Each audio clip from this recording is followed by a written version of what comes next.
Bien. Bueno, retomando, la clase pasada hemos visto variables, tipos de datos, vimos las operaciones que se sostienen entre los diferentes tipos de datos y hemos visto lo que es casteo. O sea, hemos visto básicamente cómo declarar los elementos fundamentales de cualquier programa que son las variables. O sea, son los contenedores, podríamos decir, de todos los datos que vamos a necesitar procesar para obtener el resultado que estamos buscando al resolver algún problema. Eh, en principio hemos visto los tipos de datos primitivos, les hablé que hay tipos de datos más complejos, que son las clases, pero que vamos a ver en una unidad siguiente porque requieren un trabajo, un proceso más grande y vienen dentro de otro marco de conceptos, dentro de otro paradigma de la programación, que sería la programación orientada a objetos.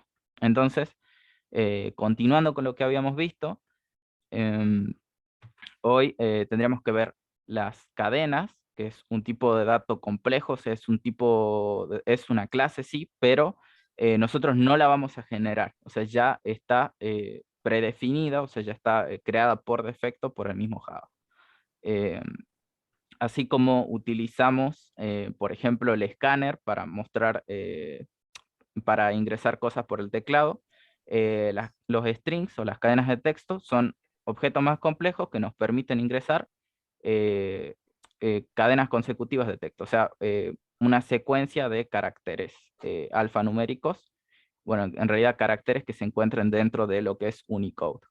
Eh, y la semana pasada también les hablé de Unicode, les dije, es simplemente un alfabeto que maneja justamente todos, todos los lenguajes de programación, al menos los actuales, ¿no? Y, pero no les mostré la tabla de Unicode. Y aquí, bueno, justamente les busqué uno, lo pueden buscar tal cual, Unicode Table, y pueden ver una lista de todos los caracteres que se encuentran dentro de la misma.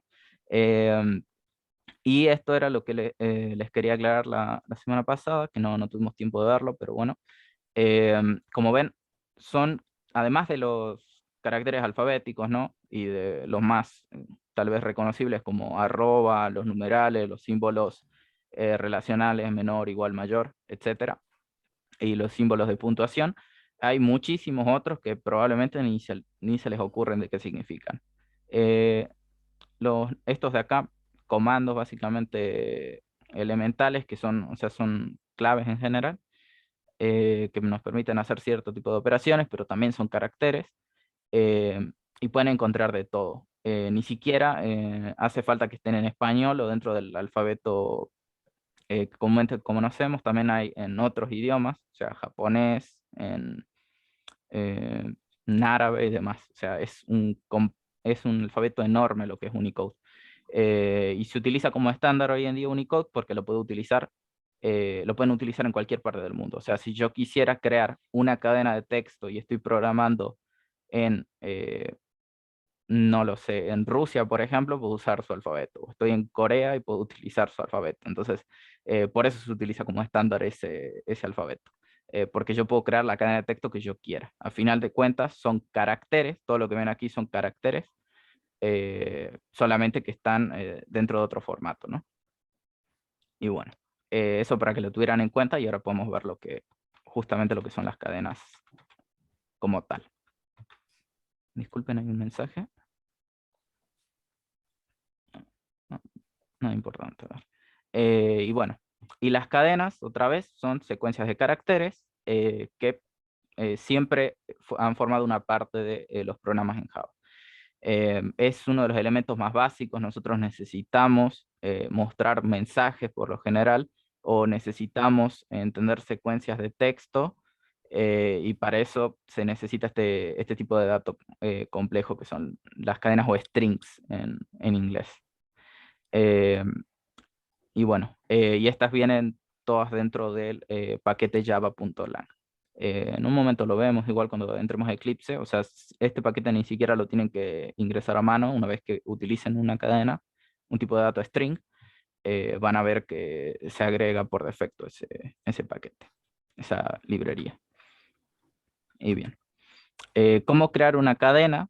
yo la clase pasada también les hice ver cómo se hace. Simplemente vamos a poner, al igual que como con todas las otras variables, como con todos los otros tipos de datos, nosotros para declarar ahora una cadena, es decir, una variable de tipo cadena, vamos a tener que nombrar el tipo de dato, que es string, el nombre que queramos poner a esa cadena, o sea, el nombre de la variable, y luego vamos a poder almacenar cualquier tipo de dato en ella, ¿no? Que sea de justamente que tenga esta estructura. Por ejemplo, acá tenemos el mensaje hola mundo, que como ven es una secuencia de caracteres. Entonces, para delimitar yo las secuencias de caracteres e identificar cuándo comienza, cuándo termina justamente esta cadena, voy a tener que usar las comillas dobles. Eh, Desde este punto hasta este punto es donde yo ingreso la cadena de texto que quiero almacenar en la variable nombre. Y lo hago a través de esta asignación. También habíamos visto que nosotros podemos asignar al momento de crear una variable, o sea, al momento de declararla, o lo podemos asignar o modificar en cualquier instancia de nuestro programa. Muy bien, y hay más de una forma de crear una cadena, como los objetos string, o sea, todas las variables que nosotros creemos que sean de este tipo.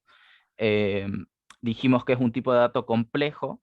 Hay más, no solamente podemos realizar la asignación como tal, sino que existe una forma, una sentencia específica que nos permite crear nuevos objetos dentro de Java, que es utilizando la sentencia new, y a continuación nombrar la clase, el objeto complejo que vamos a crear, y entre paréntesis el contenido inicial con el que se va a crear ese objeto. Como ven, esto tal vez es un poco más complejo que esto de aquí. O sea, las dos declaraciones representan lo mismo. Declaro una variable de tipo string y le almaceno un mensaje. De hecho, el mensaje es el mismo, ¿no? Salvo por el punto en esto de aquí abajo. Pero aquí lo hago utilizando la sentencia new y aquí estoy realizando una asignación simplemente.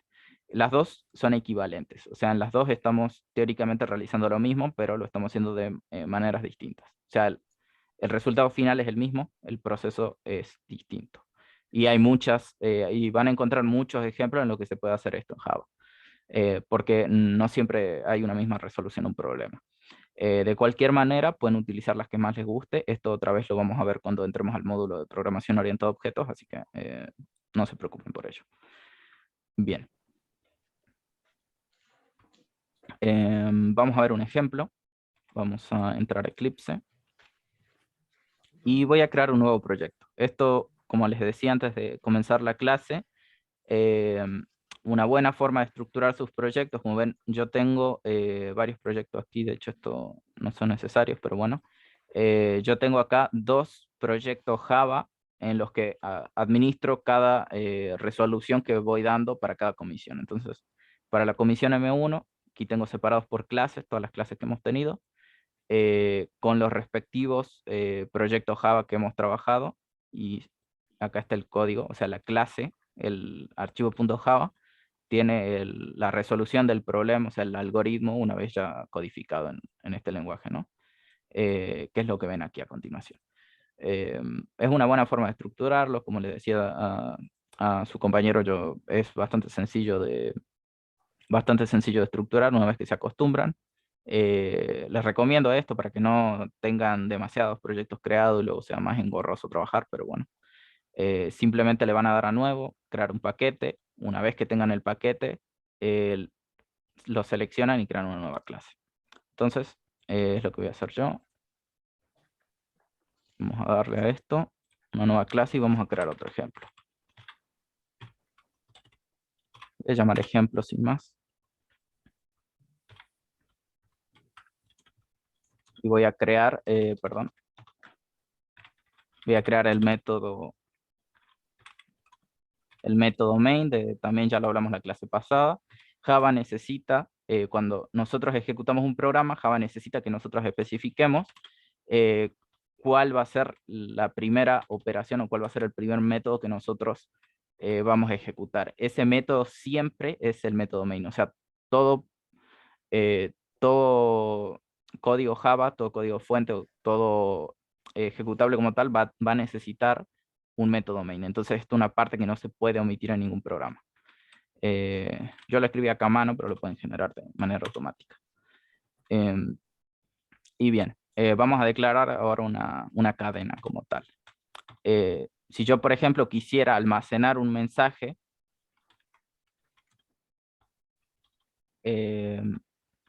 por ejemplo, buenos días, comisión M1, entonces, otra vez, el mensaje lo escribo como tal, solamente lo encapsulo dentro de las comillas. Es importante, declaro el tipo de dato string y obviamente el nombre de la variable en la cual voy a almacenar este dato. Voy a poner mensaje como tal. Y ahora esta cadena de texto se almacenó dentro de esta variable.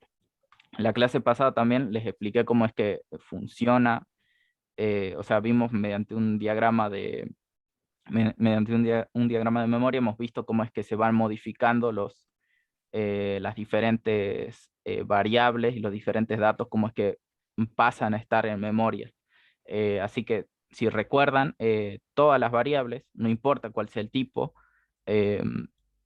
solamente nos permiten indicar en qué sector de la memoria de nuestro ordenador es que vamos a almacenar un dato en particular. Entonces, aunque una vez yo hago una declaración de cualquier tipo de variable, o sea, tipo de dato y variable, yo lo único que hago es reservar un espacio en la memoria. O sea, tengo un hueco reservado que me dice, aquí va a ir un dato de este tipo.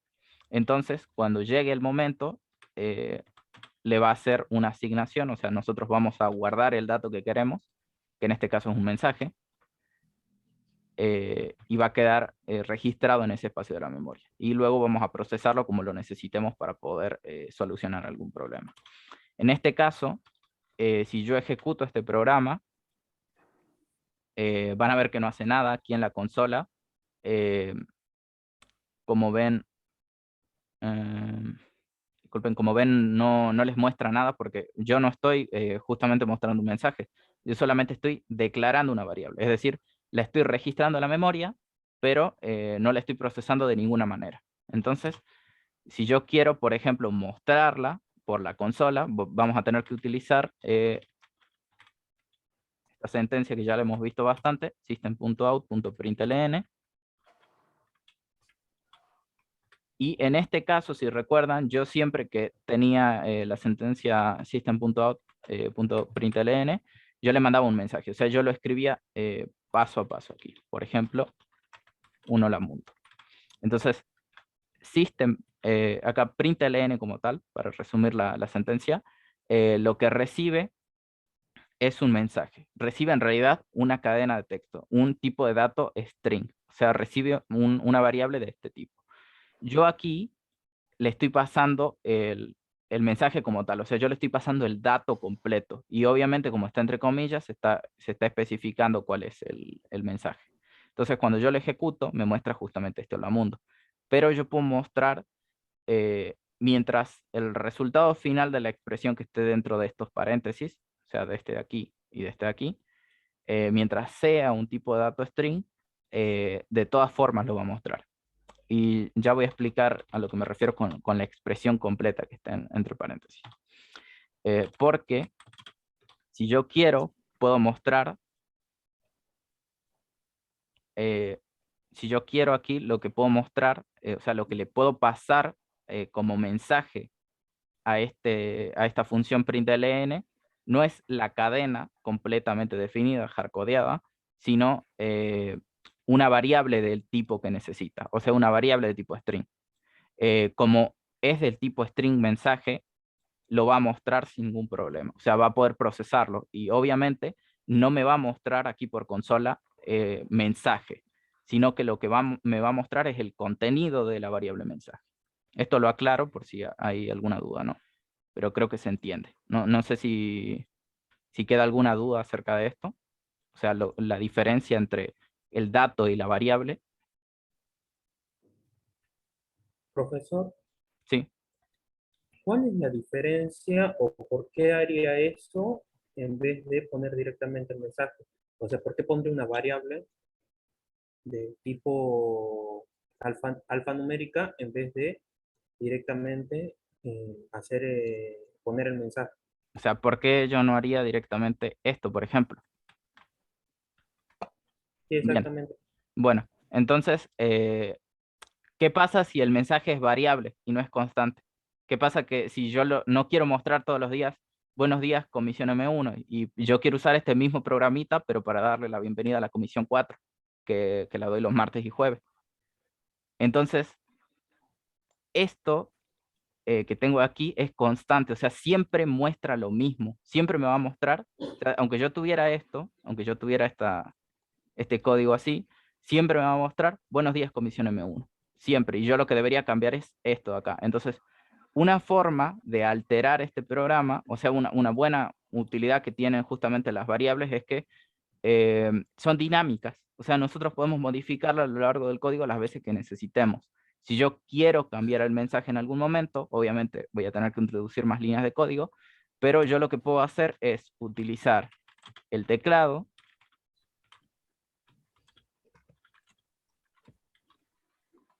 system.in, puedo utilizar el teclado, que esto también ya lo vimos, disculpen. Por cierto, antes de continuar con el ejemplo, algunos me estuvieron preguntando, creo, no sé si les respondí concretamente, pero bueno, cuando ven estas líneas, cuando ven parte del código subrayado en rojo, esos son errores sintácticos eh, que no, o sea, su código no les va a funcionar, les va a tirar un error si lo ejecutan. De hecho, les muestro. Como ven, me tira una pantalla roja. Esto es un error concreto y aquí les dice cuál es el error que tienen, en qué línea está situado y demás. Pero bueno, si quieren solucionarlo y es un error que es, digamos, asequible para el mismo Eclipse autocorregirlo, ustedes van a ver aquí disculpen, bombilla con una cruz en rojo, y aquí les va a mostrar las posibles soluciones. La primera, en este caso, es la solución. Simplemente va a importar el escáner de la librería java.util, ¿no? O sea, del paquete java.util. Bueno, y se agrega automáticamente esto. Lo podrían escribir a mano también, que es buena práctica, pero bueno, ya que a veces van a trabajar con muchas librerías y no tienen tiempo de escribirlas todas a mano, así que es una solución más rápida, ¿no? Eh, y también me preguntaron, cuando ven la misma bombilla, pero con un mensaje en amarillo, eso no les va a crear un error.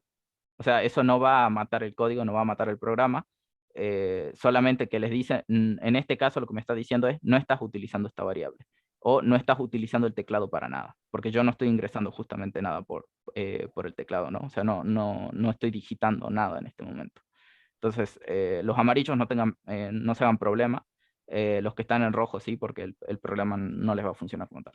Entonces, volviendo a la consulta que me habían hecho, yo puedo utilizar el teclado y lo que puedo hacer es, en la variable mensaje, ingresar algo por el teclado justamente. O sea, a través de la consola voy a digitar algo y se va a introducir en esta consola. Entonces, voy a utilizar teclado, disculpen. Punto next. Y ahora les muestro algo del IDE también que les puede ser útil. Si recuerdan, para el ejercicio que estábamos desarrollando la clase pasada, lo que yo utilizaba es next float. Si ustedes ven, lo bueno de Eclipse es que al lado les dice qué es lo que, o sea, está documentado todo, les dice qué es lo que hace, qué tipo de dato recibe, cómo va a ser convertido el dato. En este caso, lo que nos está diciendo Scanner es que cuando nosotros utilizamos nextFloat, lo que me devuelve, es decir, lo que sea que yo digite por el teclado, lo va a interpretar como una variable de tipo float. O sea, todo lo que ingrese tiene que ser un número con parte entera, parte decimal. Todo va a ser interpretado de esa manera. Si yo utilizara, por ejemplo, nextInt, todo lo que, disculpen, vamos a utilizar el autocorrector para que lo puedan ver claro. Eh, Ahí está. Bueno, y acá me tira un error porque todo lo que va a ingresar por aquí O sea, todo lo que nosotros digitemos por el teclado se va a interpretar como que es un número entero. O sea, lo que me está devolviendo acá es un número entero y lo que estoy tratando de asignar, o sea, la variable a la cual estoy tratando de asignar ese número entero es de tipo string. Por eso me muestra este error de aquí. Entonces, otra vez, igual que como hablamos cuando sumábamos dos números de conjuntos numéricos diferentes, o sea, que eran de tipos de datos diferentes. Si yo quiero hacer una asignación, el dato que voy a querer asignar, en este caso ingresado por teclado, tiene que ser del mismo tipo que la variable en la cual voy a almacenar ese dato. Si yo quiero ingresar un entero y lo estoy asignando a una variable de tipo string, obviamente voy a tener un error. Entonces yo tengo que usar la función, la operación acorde al tipo de dato con el cual estoy haciendo la asignación, o sea, con el cual estoy utilizando este operador. En este caso es bastante sencillo. Cuando utilizan teclado.next, lo que ingresa es un tipo de dato string. Y lo voy a aclarar aquí con un comentario. Eh, .next.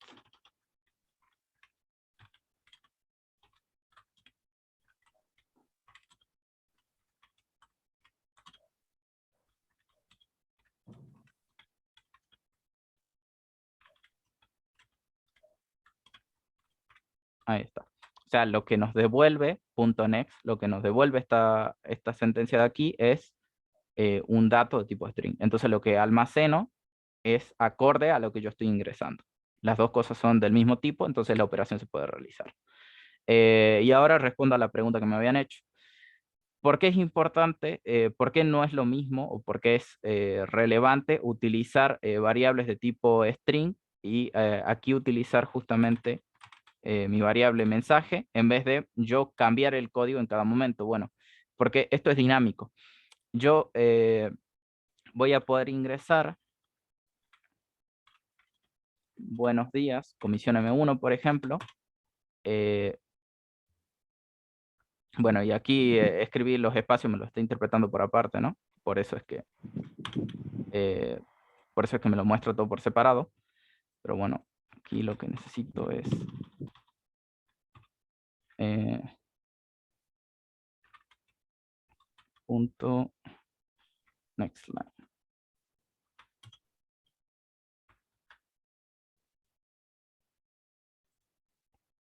Ah, perdón, acá sería next line. Ahí está.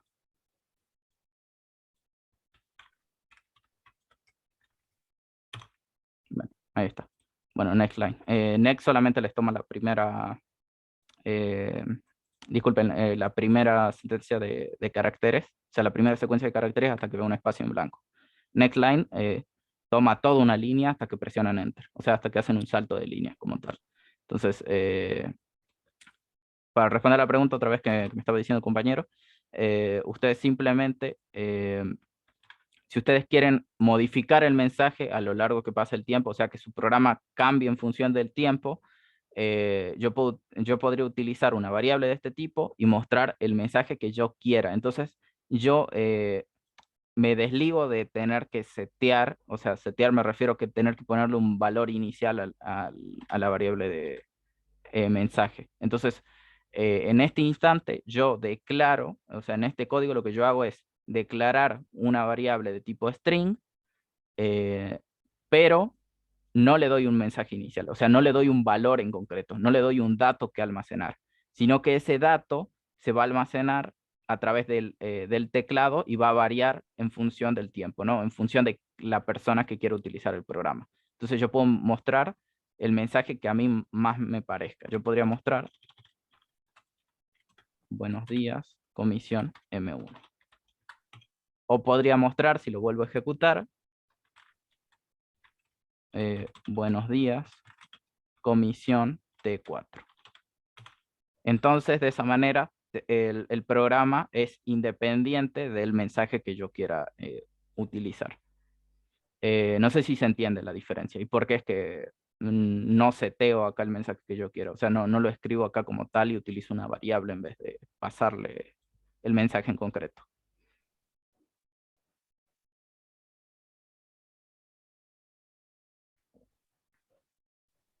Sí, profe, se entendió perfecto. Perfecto. También, aclarando esto, si yo no quisiera, si yo voy a decir todos los días el mensaje buenos días, por poner un ejemplo, ¿no? Y lo único que va a cambiar es la comisión a la cual estoy saludando, ¿no? Entonces, yo lo que podría hacer es una combinación de las dos cosas, o sea, ingresar una parte por la consola, pero que la otra quede almacenada desde el inicio. Eh, entonces, bien, lo que yo puedo hacer es ponerle un valor inicial, sí, poner buenos días acá, pero lo que le voy a pasar es una combinación justamente de estas dos cosas. O yo podría hacer, si no, les voy a mostrar las dos posibles soluciones, ¿no? Yo podría tener eh, por defecto, o sea, como esto es estático, o sea, siempre es el mismo mensaje, siempre muestro buenos días, y lo único que cambia es la comisión, entonces yo hago una concatenación de cadenas de texto. Y ahora explico bien la operación. Como ven, ahora ejecutando este código, yo si escribo comisión 1 solamente, el código lo que me muestra, o sea, mi programa lo que hace es decirme buenos días, comisión M1. Si digitara comisión CT4, me dice buenos días, comisión CT4. Entonces cambia otra vez, o sea, facilita o simplifica lo que es el proceso del muestreo del mensaje, ¿no? Del saludo este que estoy haciendo. Eh, ¿Y a qué me refiero con esto de concatenación? Bueno, así como tenemos suma, resta, producto, cociente, un montón de otras operaciones entre datos de tipo numérico, bueno, las cadenas de texto tienen sus propias operaciones definidas. En este caso, la concatenación. Cuando nosotros utilizamos el símbolo más, lo que estamos diciendo es, cuando hay una cadena involucrada, o sea, cuando hay, este de acá es sí o sí es un tipo de dato cadena, porque como ven está entre comillas, entre doble comilla. O sea, Java, o sea, no hay espacio a la duda para Java de que esto de aquí es una cadena. Buenos días es una cadena. Entonces, entiende que todo lo que se va a combinar, o sea, todos los datos que van a ser operados con este buenos días van a ser cadenas también. Entonces, lo que dice es a través de este más, yo lo que voy a hacer es combinar las dos cosas y dar como resultado una única cadena que va a ser la suma de todas, ¿no? O sea, juntar una al lado de la otra, pero devolver una sola. Entonces yo puedo mostrar, combinar los mensajes que yo quiera. De hecho, yo podría tener tres cadenas aquí. Combinar buenos, una cadena, días, una segunda cadena, y mensaje, una tercera cadena. Ejecuto. Y acá otra vez pongo solamente la comisión y me sigue funcionando de la misma manera. Bueno, y también, como ven, se pueden poner, en realidad yo lo que podría concatenar aquí también son eh, datos que sean de otro tipo. O sea, al utilizar println, yo podría pasar aquí una variable que no sea estrictamente del tipo de dato string. Pero Java va a entender, porque estamos dentro del println, va a entender que también es un mensaje, o sea, que también que el resultado final es un string. ¿Y a qué me refiero con esto? Ya lo hemos visto la clase pasada, lo vinimos trabajando. Cuando yo mostraba, ahora vuelvo al ejemplo de la clase anterior, ¿no? Nosotros sumábamos dos números, eh, ingresados por consola, cada uno de los números, y finalmente mostramos la suma de los dos. Bueno, yo aquí, una parte del mensaje que le estoy pasando a println es un tipo de dato string. O sea, esto de acá, la suma es dos puntos, es un tipo de dato string. Pero acá suma, o sea, lo que estoy concatenando es float. ¿Qué pasa? Como estoy dentro de la función print, interpreta que todo lo que está aquí es una única cadena, o sea, es string. O sea, Java, ahora como compilador, lo que va a hacer siempre es, cuando estoy sumando alguno de los elementos que sea de tipo string, entonces entiende, voy a tratar a todos como tipo string. Mientras más, o sea, mientras sean elementos primitivos, no hay problema. O sea, mientras lo que esté concatenando acá, o sea, si suma en vez de ser float fuera int o fuera char o fuera boolean, por poner algo, todos esos no habría problema. O sea, mientras sea primitivo el tipo de datos que estoy concatenando, va a poder realizar la concatenación. O sea, va a poder interpretar que el resultado final tiene que ser un string. Cuando ustedes tengan tipos de datos complejos, o sea, si lo que quieren concatenar es una clase, ahí van a tener que hacer otro proceso. Igual cuando veamos un ejemplo en el que pase eso, yo les voy a volver a este ejemplo, o sea, voy a volver al print y les voy a decir qué es lo que tienen que hacer. Va a ser similar, ¿no? Va a ser solo una pequeña modificación, pero la estructura siempre suele ser la misma. Tengo todos los elementos del mensaje que quiero mostrar y para unirlos todos utilizo el símbolo más. ¿Se entiende la operación concatenación, no? Sí, ponele. Bueno, entonces continúo. Y bueno, esto es lo que les decía de los operadores aritméticos que se pueden utilizar también entre cadenas, no hay ningún problema, o sea, podemos operar expresiones también con ellos y demás. Esto lo hablamos en la clase anterior, podemos realizar diferentes, o sea, dependiendo del tipo de dato que manejemos, también el resultado puede variar, ¿no? O sea, no es lo mismo operar dos flotantes que operar dos enteros, o no es lo mismo sumar dos datos del tipo string, o sea, hacer una concatenación que utilizar otro tipo de datos, no, todo cambia. Y también si queremos podríamos disculpen, comparar dos mensajes, o sea, yo podría comparar, voy a utilizar esto, perdón.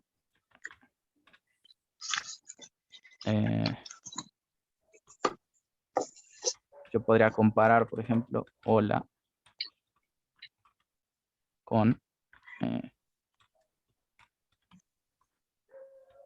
o sea, yo podría comparar estas dos cadenas de texto.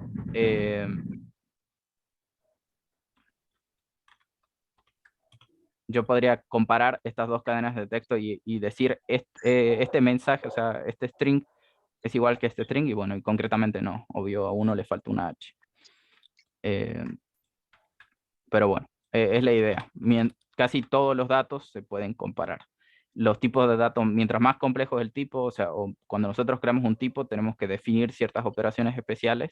O sea, tenemos que definir las características de ese nuevo dato complejo y las nuevas operaciones que va a soportar. Pero lo que vamos a ver, al menos por ahora, podemos hacer tanto operaciones aritméticas como relacionales y lógicas. O sea, no van a tener problema cuando hagan esta comparación entre dos strings, por ejemplo.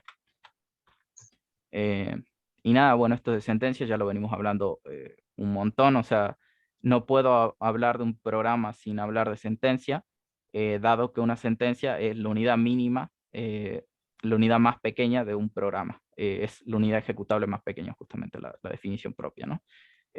Toda línea de código, toda línea de código la podemos comparar con una sentencia. Es lo que interpreta el compilador, lo que va a tener que buscar cuando nosotros tratemos de codificar una instrucción de un algoritmo en particular.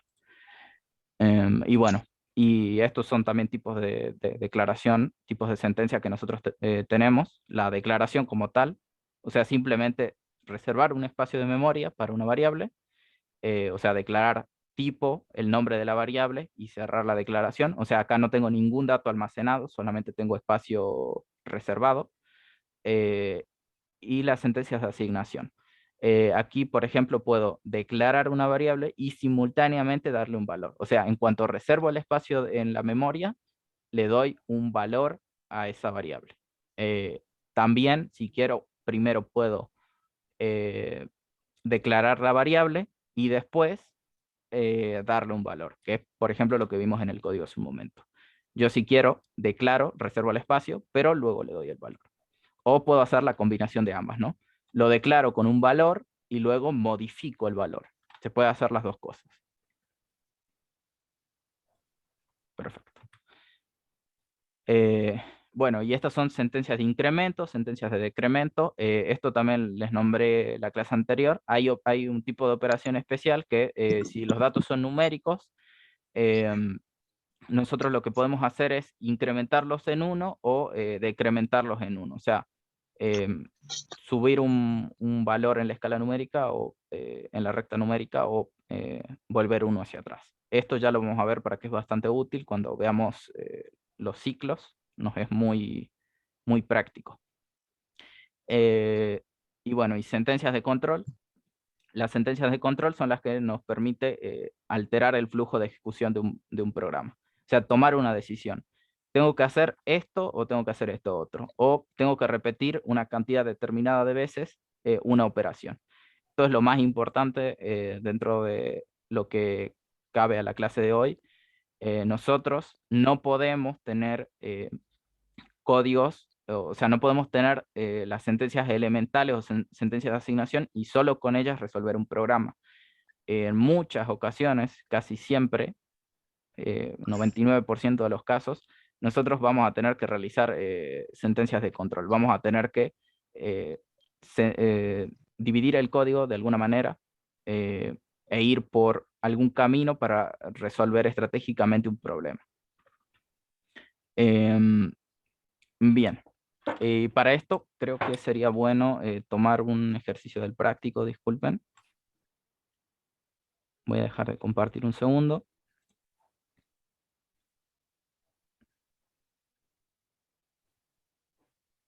A ver.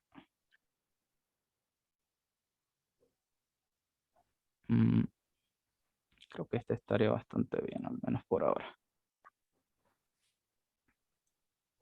Bien, me les comparto.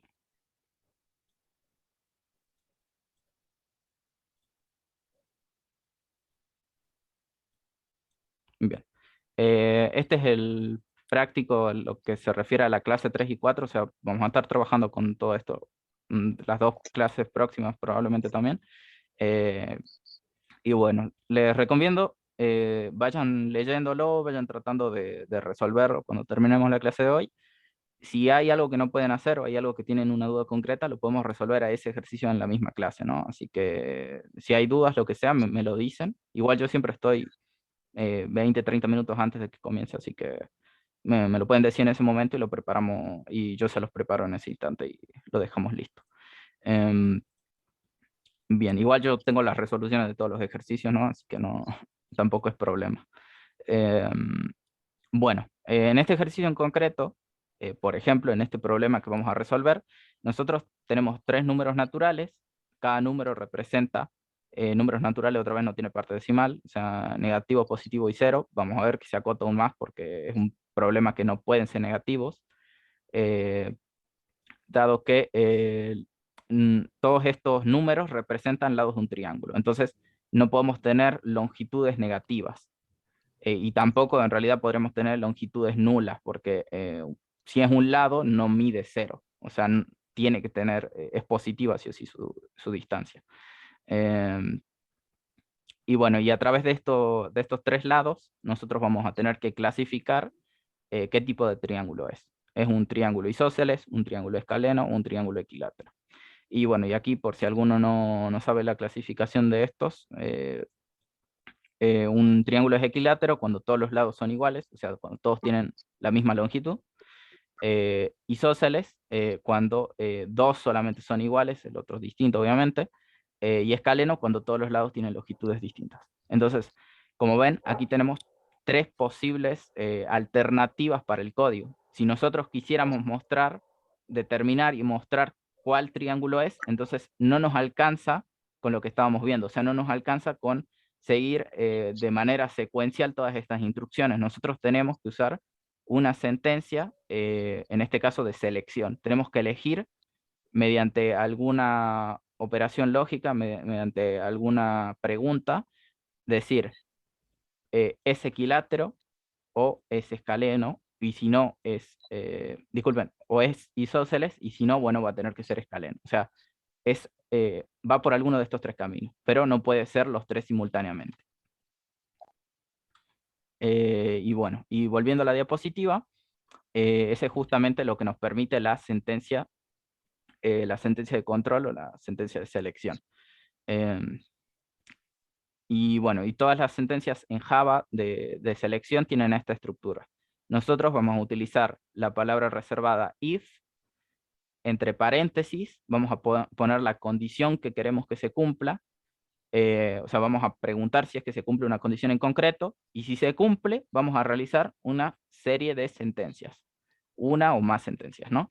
Y si no, y si hubiera otro camino posible que necesitemos para resolver un problema en particular, entonces vamos a utilizar la secuencia else, y dentro de ella, dentro de esta sentencia, decimos que no se cumplió esta condición, lógicamente, entonces lo que vamos a ejecutar es esta serie de sentencias.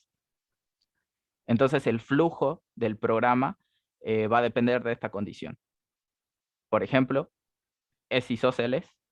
Si no lo es, entonces debería ser escaleno. O es equilátero, entonces debería ser isósceles. Como ven, aquí solo hay dos posibles caminos y nosotros necesitamos tres. Así que en un momento les muestro que con esta misma estructura se pueden hacer las dos cosas, ¿no? O sea, podemos tener, fragmentar, digamos, el código a través de las condiciones que nosotros necesitemos para resolver un problema en particular.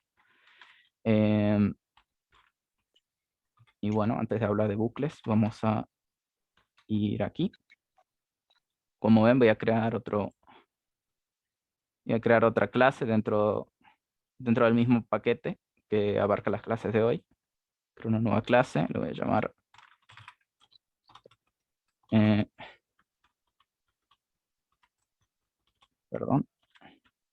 TP2 ejercicio 11. Correcto. Y bueno, voy a crear el main para agilizar un poco las cosas. Bien.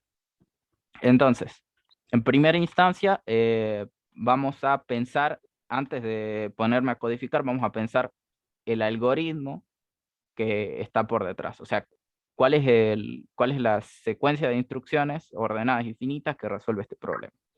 Bueno, disculpen, voy a usar el anotador. Que un costado. Entonces, en primera vamos a necesitar, dados 3 números naturales. Entonces vamos a tener, lógicamente, como estamos programando, no podemos, o sea, el ingreso de los datos tiene que ser uno a uno. O sea, es discreto. El flujo de datos que vamos a ingresar, ingresa de manera discreta. Van uno por uno. Igual que como hacíamos con los números reales la clase pasada para sumarlos, bueno, de la misma manera con estos números, solamente que ahora son naturales. Entonces, una primera instrucción sería ingresar el primer lado del triángulo.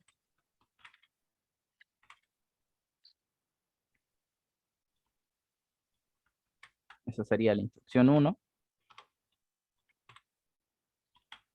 Luego, una instrucción 2, vamos a necesitar, lógicamente, ingresar el segundo lado del triángulo.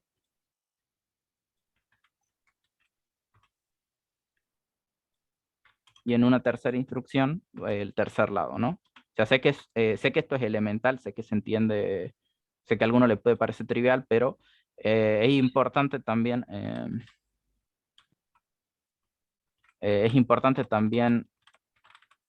poder entender, o sea, no solo volcarse a la codificación, o sea, no solo ir directamente al programa como tal, sino que, como vimos dentro del proceso de la programación, muchas veces los problemas van a surgir porque no hemos creado un buen algoritmo, o sea, no nos hemos puesto a plantearlo desde el inicio y nos saltamos el paso de la creación del algoritmo, no buscamos una estrategia correcta, entonces ahí suelen surgir los errores. Entonces yo siempre le sugiero, plantéenselo, aunque sea mentalmente, cuál es la secuencia de pasos que tienen que hacer y luego se vuelcan al algoritmo.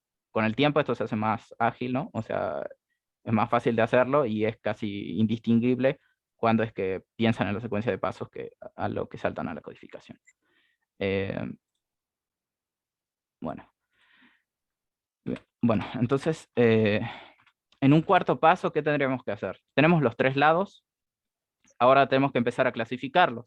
Bueno, es ahí donde vamos a tener que hacer preguntas por alguna condición. Sí, le voy a poner un nombre a cada lado para que sea más fácil de plantear. A este lo voy a llamar lado 1, a este lado 2 y a este lado 3.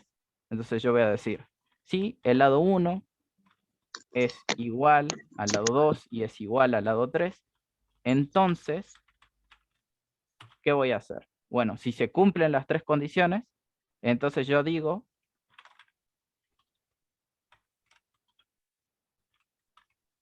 disculpen, está mal escrito, el triángulo es equilátero. Pero, como parte de esa instrucción 4 también, o sea, aunque sean preguntas distintas y aunque ustedes aquí vean otra sentencia, todo forma parte de una misma estructura. O sea, es una sola selección. Todos y cada uno de los caminos pertenecen al mismo criterio. ¿Cuál es la clasificación del triángulo? Entonces, yo diría, si lado 1 es igual al lado 2, pero es distinto al lado 3, por ejemplo. Bueno, acá habría que hacer más preguntas, ¿no? Que el lado 1 sea distinto del lado 3. Entonces, ¿qué diríamos? El triángulo, lógicamente, es isósceles. Y bueno, y en el caso contrario, o sea, si no se cumple ninguna de las condiciones anteriores, lo voy a tabular así, y si no se cumpliera ni la condición 1 ni la condición 2, entonces, lógicamente, el triángulo es escaleno. Entonces, esta es la estructura, este es el algoritmo que deberíamos seguir para solucionar el problema. Ingresar cada uno de los lados del triángulo y luego ponerlos a comparar entre ellos. Si se cumple la condición, la sentencia acorde sería mostrar un mensaje o de alguna manera determinar cuál es el tipo del triángulo. Se los paso esto por el chat para que lo tengan a mano. Y ya explico un poco mejor la estructura que tenemos aquí.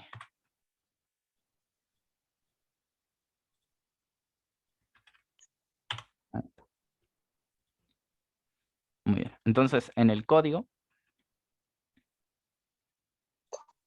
voy a poner otra vez aquí al lado. Ahí está. Entonces,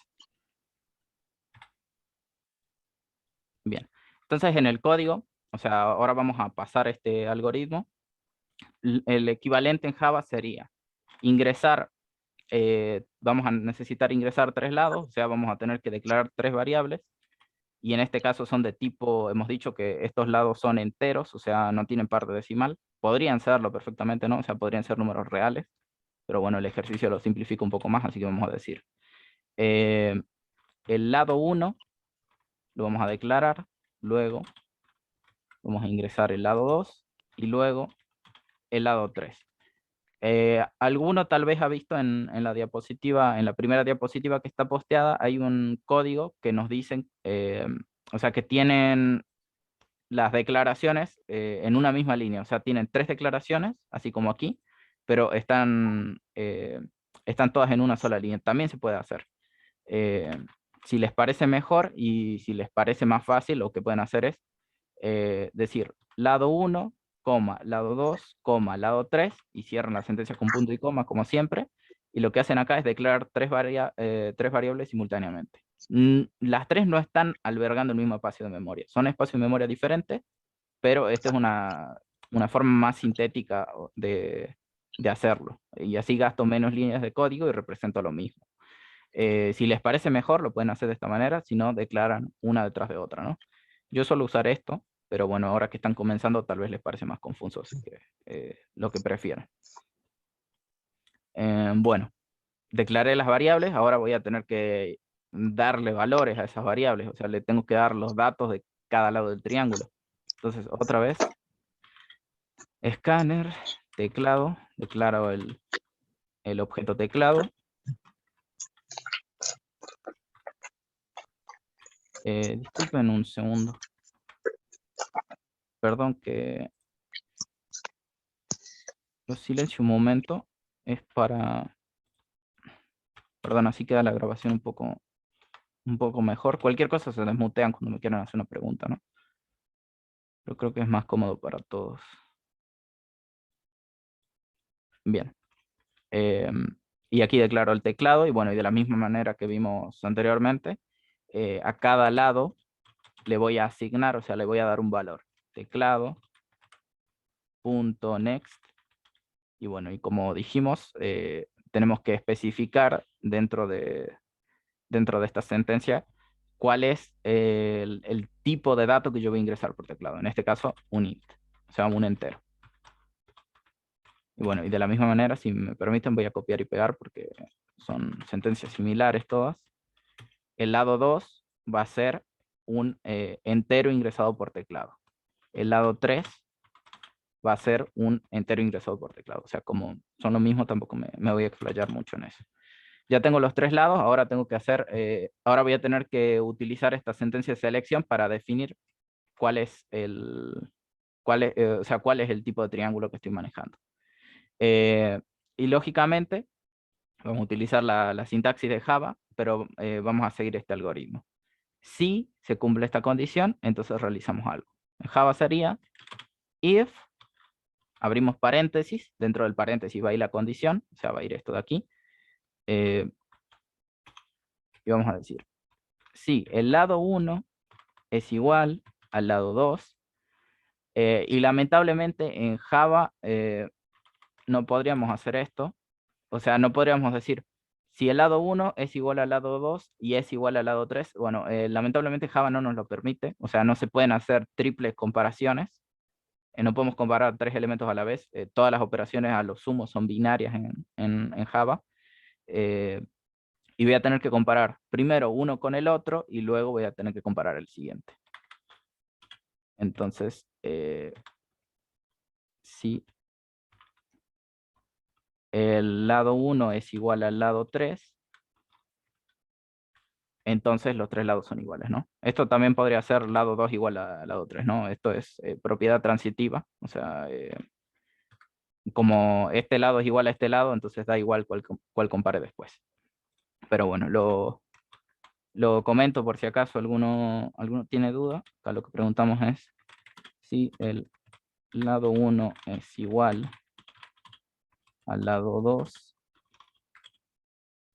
y el lado 2 es igual al lado 3. Esa es la pregunta que estoy haciendo. Si se cumple esa condición, entonces, ¿qué hago? Y bueno, voy a mostrar un mensaje. System.in, disculpen, system.out, perdón, .println, y lógicamente aquí el mensaje ahora es estático, ¿no? No importa cuáles sean los lados que me ingresen, si cumple esta condición, siempre muestro el mismo mensaje. O sea, acá no necesitaría, yo no necesitaría declarar una variable string que sea mensaje y que el mensaje sea dinámico. Lo podría hacer, sí, es válido. Pero en este caso sería malgastar una variable. Entonces acá voy a decir el triángulo es equilátero. Bien, muestro una cosa. Y según la estructura que tenemos en la diapositiva, que les estamos mostrando, entonces yo aquí solamente tendría dos salidas, ¿no? Perdón, voy a copiar lo mismo y aquí, por ejemplo, voy a decir que es isósceles. Entonces, aquí solamente abarco dos posibilidades. Si se cumple esta condición o estas dos condiciones simultáneamente, esto también se conoce como una condición compuesta, ¿no? O sea, hay una condición simple aquí y está operada mediante un operador lógico, en este caso el ilógico, junto a otra operación relacional, en este caso de comparación. Y bueno, y la conjunción de esas dos operaciones lógicas es una operación compuesta o una comparación compuesta, si quieres. También lo digo por si alguno quiere buscarlo en bibliografía, también o sea, también lo pueden encontrar de esta manera. Y también dentro de las diapositivas seguramente lo encuentren de esta manera.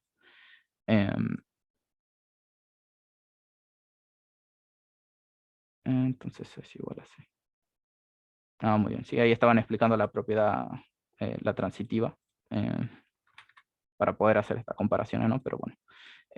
Bueno, entonces aquí nosotros estamos separando dos posibilidades dentro de nuestro código. O sea, estamos utilizando la selección, esta estructura de control. ¿Qué pasa? No nos alcanza en concreto para este ejercicio. O sea, tenemos más de dos posibilidades.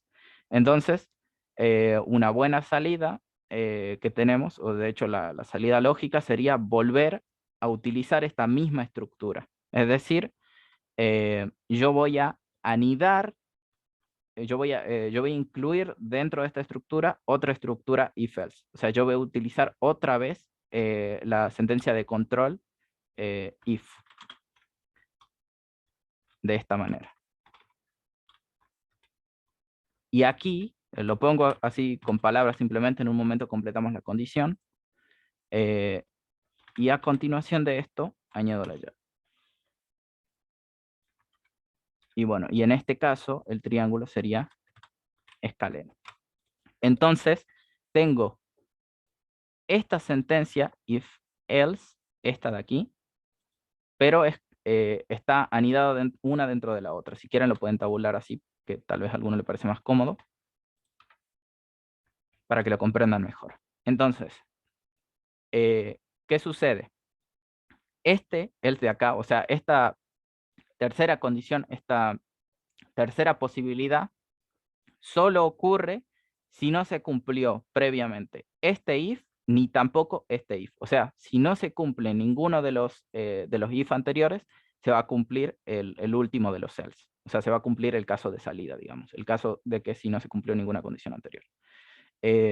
Y cuando yo pregunto por esta condición de aquí, por esta condición 2, bueno, lógicamente cuando no se haya cumplido la condición 1. Entonces, Java, al igual que muchos otros lenguajes, porque la condición de la estructura de selección está en todos los lenguajes, lo que siempre hacemos es pararnos en la primera condición que hemos puesto, en la primera comparación en este caso, y preguntar por ella. Si el valor de verdad de esto es verdadero, o sea, si es verdad que los tres lados son iguales, entonces yo mostraré este mensaje. Y si no son iguales, yo volveré a preguntar. Entonces, si no se cumplió, o sea, else, si no se cumplió esta condición, vuelvo a preguntar. Entonces, solo dos lados van a ser iguales en este caso, o sea, esa es la condición que tenemos que poner aquí. Si se cumple eso, entonces muestro este mensaje. Y otra vez, else. ¿Else de quién? De este if anterior. O sea, si no se cumplió que solo dos lados sean iguales, y por lógica tampoco se cumplió que los tres lados son iguales, entonces los tres tienen que ser distintos. Y si ya sé que los tres son distintos, no hace falta que yo ponga una última condición, ¿no? No sé si se entiende. Porque hay una llave antes del else. Y no es la misma estructura. Bueno, esto de la llave lo explico. Como ven aquí, vuelvo a la diapositiva para mostrarles la comparación. Aquí. Como ven, en la estructura básica de una sentencia de control de selección if-else, ustedes tienen la palabra reservada, la condición, abren una llave y cierran una llave. Dentro de las llaves va la secuencia de instrucciones. ¿Qué ocurre? En este caso en particular, la secuencia de instrucciones es una sola, pero a veces ustedes van a tener que hacer más de una cosa. O sea, van a tener que poner más de una sentencia. Y como hemos visto ya, como expliqué en las clases anteriores, la llave nos permite encapsular o englobar una serie de sentencias. Lo mismo para el if, ¿no? Cuando yo tenga más de una operación que realizar, o sea, cuando yo tenga más de una tarea que hacer dentro del lado de, en este caso, cuando el triángulo sea equilátero, entonces acá pondré otra sentencia. Sentencia 2, por ejemplo. Entonces, sí o sí necesitaría estas llaves, porque puede ser que yo necesite hacer más de una cosa aquí adentro. Bien. Y lo mismo en el else, ¿no? O sea, yo quizás del lado del no, o sea, del lado de que no se cumple una condición en concreto, yo tengo que hacer más de una cosa. Entonces, si yo tengo que hacer una sentencia o dos sentencias o tres sentencias más del lado de la negación, del lado de que la condición es falsa, Entonces necesito las llaves también. Por eso es que están ahí. Bueno, perfecto. Sí, disculpen, no veo dudas en el chat.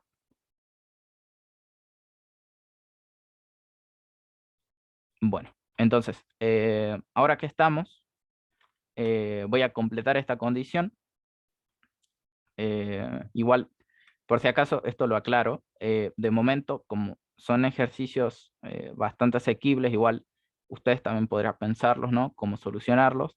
La idea de las clases es que sean más didácticas. Ahora que estamos comenzando y quizá no entienden mucho acerca de lo que es la lógica como tal, em, yo no tengo problema con completarlos, pero seguramente les preguntaré en algún momento cómo es que se completan estos ejercicios. O sea, cómo es que, qué condición debería ir aquí.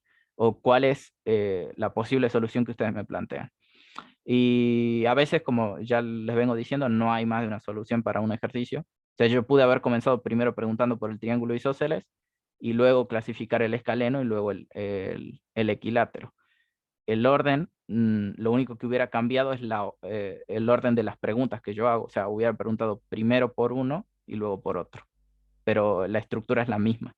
Sigo teniendo eh, anidado un if-else dentro de otro if-else. O sea, tengo tres caminos posibles, tres elecciones posibles dentro de esta estructura.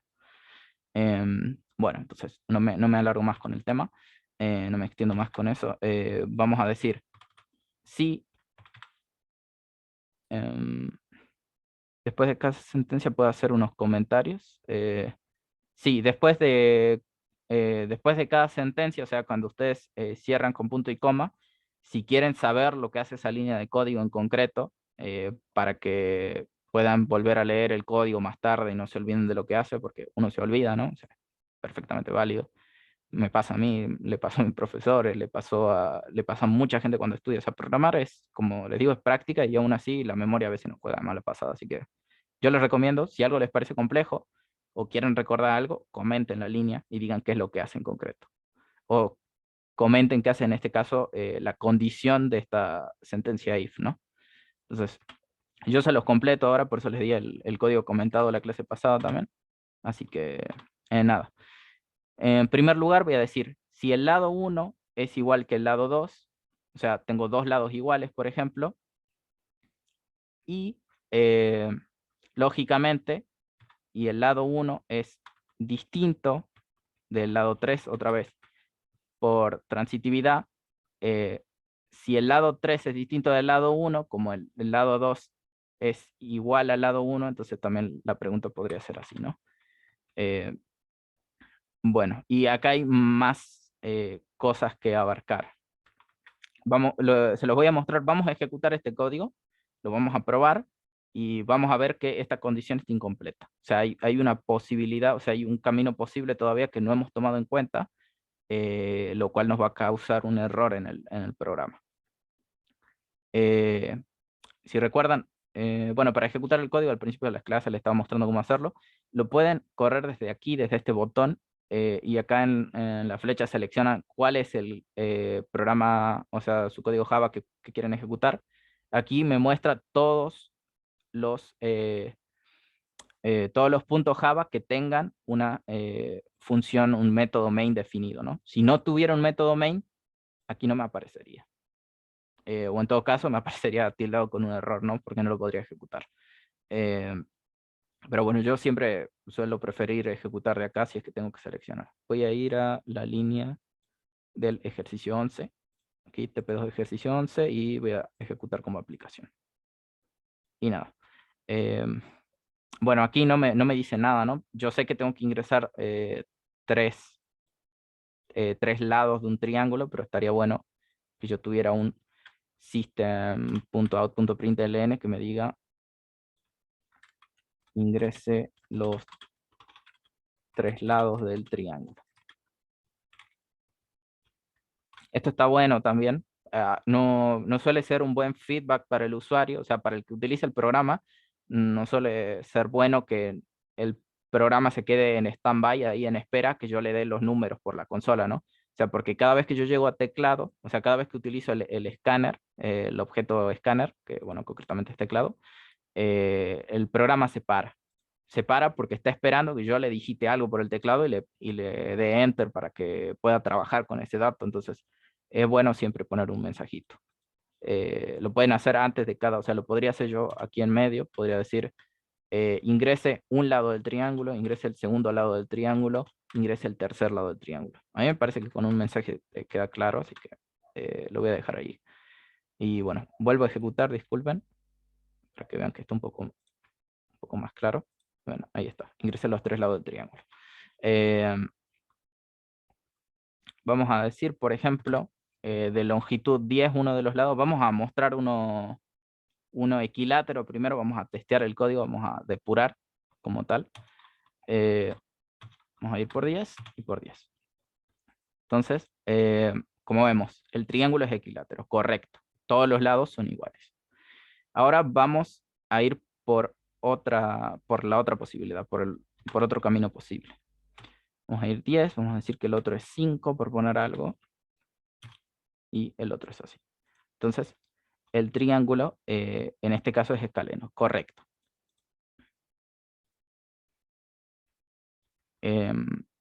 Luego, triángulo isósceles.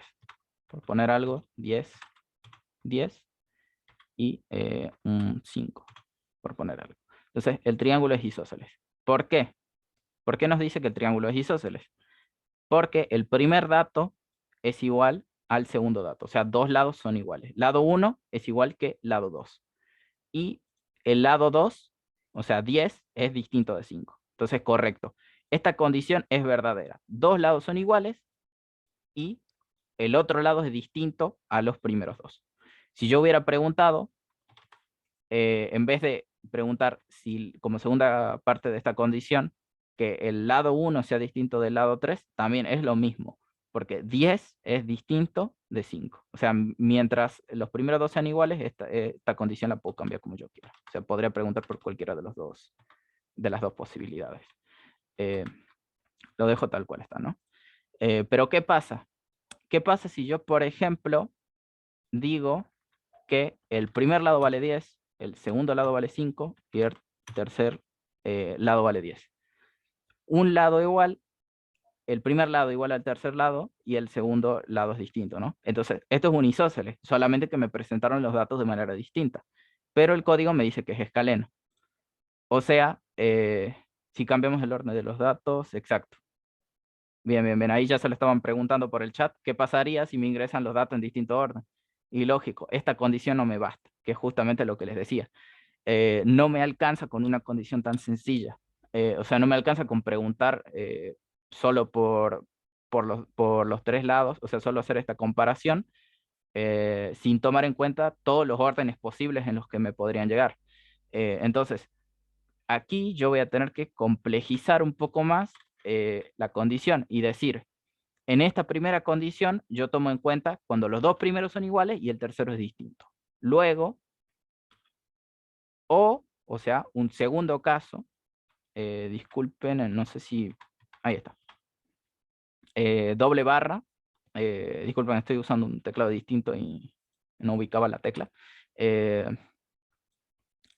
Acá, dos barras derechas, dos barras destaparadas, es un no lógico, y el O justamente nos permite decir, si se cumple alguna de estas dos condiciones, entonces el resultado que voy a dar, o sea, el resultado booleano que voy a devolver es verdadero. Si no se cumple ninguna de todas las condiciones dentro de los O lógicos, entonces ahí devuelvo falso. Entonces, aquí voy a poner el otro caso posible, ¿no?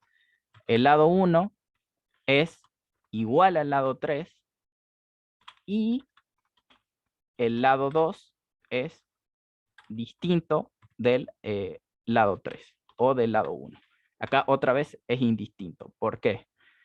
Lo que importa es que preguntemos el lado por el que aún no he preguntado, o sea, el lado que aún no he tomado dentro de la comparación con el otro lado que sea igual, ya sea el lado 1 o el lado 3, ¿no? Disculpen si es trivial, pero yo repito por si alguien se pierde. Y bueno, entonces podría hacer esto o podría hacer esto. Cualquiera de las dos es válida. Entonces, ¿qué estoy diciendo acá? El primer lado es igual al último, pero el que está en medio es distinto. O sea, uno de los tres es distinto. Ejecuto de vuelta. Acá tengo 10. Acá habíamos dicho 5 en el ejemplo, y acá tendría un 10. Entonces, el triángulo es isósceles. Y bueno, y así se podrían presentar la cantidad de combinaciones posibles que yo necesito. O sea, mientras más lados tenga, eh, o sea, mientras más lados tuviera, en este caso, la figura geométrica, un triángulo es bastante elemental, o sea, más posibilidades podría tener. En cuanto a un cuadrado, no hay mucho que decir. Dos lados siempre son iguales a los otros. Dos pares de lados, o sea, siempre tienen las mismas longitudes. Em, Así que no hay muchas posibilidades, ¿no? ¿Qué pasaría, por ejemplo, si el primer lado fuera distinto a los otros dos, que es el otro posible caso? Y bueno, y otra vez esto me dice que el triángulo es escaleno. Entonces, alguno tal vez ya se lo habían planteado, yo tengo que otra vez preguntar, hacer una tercera condición. No me alcanza tampoco con esta condición compuesta o esta condición compuesta, necesito otra más. Tendría que preguntar, perdón, tendría que preguntar, perdón esto del... bueno, lo voy a dejar así como tal.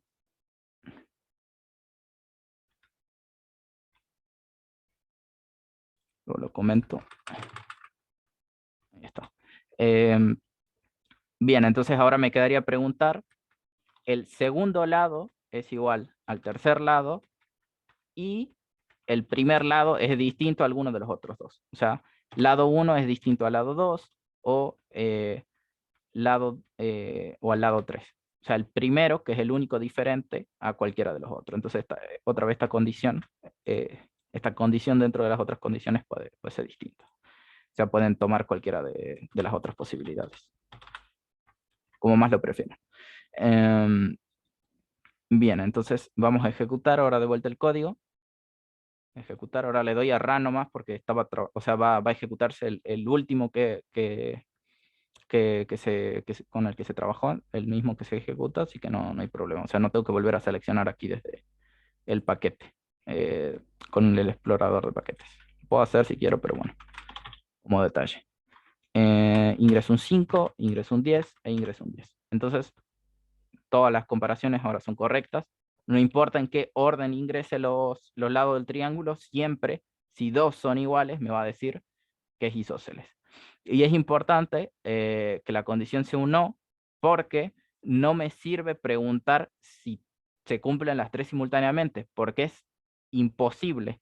O sea, no podría decir yo, el lado 1 es igual al lado 2 y el lado 2 es igual al lado 3 y después decir, el lado 1 es distinto que el lado 3 o el lado 1 es distinto que el lado 2. O sea, no puedo decir una cosa aquí y luego contradecirme de este lado. Por eso no uso el operador y si alguno se lo pregunta. Tiene que ser o sea, tengo que ir por el lado de lo. O sea, tengo que ir por el lado de una condición diferente. Alguna de estas se tiene que cumplir, no las tres simultáneamente. Y bueno, y lo mismo va a ocurrir con... lo mismo va a ocurrir con esta tercera condición, ¿no? O sea, si se cumple esta esta no se va a cumplir y esta no se va a cumplir. El O nos permite justamente diversificar también, solamente que ahora en condiciones, o sea, tener más de una posibilidad. ¿Cuántas condiciones se pueden realizar en el ejemplo del isósceles? Bueno, 3 únicamente, ¿no? Porque solamente tenés 3 órdenes posibles en el que te ingresen los datos. O sea, si son dos iguales y uno distinto, el que es distinto puede llegar primero, o puede llegar segundo, o puede llegar tercero. Esos son los 3 casos posibles. Si quieren se los comento, si quieren se los dejo comentado, no ahora, luego cuando esto, por cierto, por si alguien no estuvo en la clase pasada, o por si no leyó su correo, yo les dejé una carpeta en Drive a todos, en el que voy a subir todas las resoluciones de cada clase. Ahí van a tener el código fuente, y si yo armo una diapositiva extra, o sea, para explicar un tema de alguna duda que me digan en una clase y la respondo a la clase siguiente, lógicamente, no podrían en la misma si quiero graficar algo. la clase siguiente yo le subo la diapositiva y lo tienen todo a mano. Así que es extra simplemente. Y esa diapositiva extra no es evaluativa, ¿no? Es para aclarar un tema que por ahí quedó en el aire. No es que lo tienen todas las comisiones. Es para ustedes para que tengan más de dónde leer simplemente, o más de dónde expandir algún conocimiento en concreto.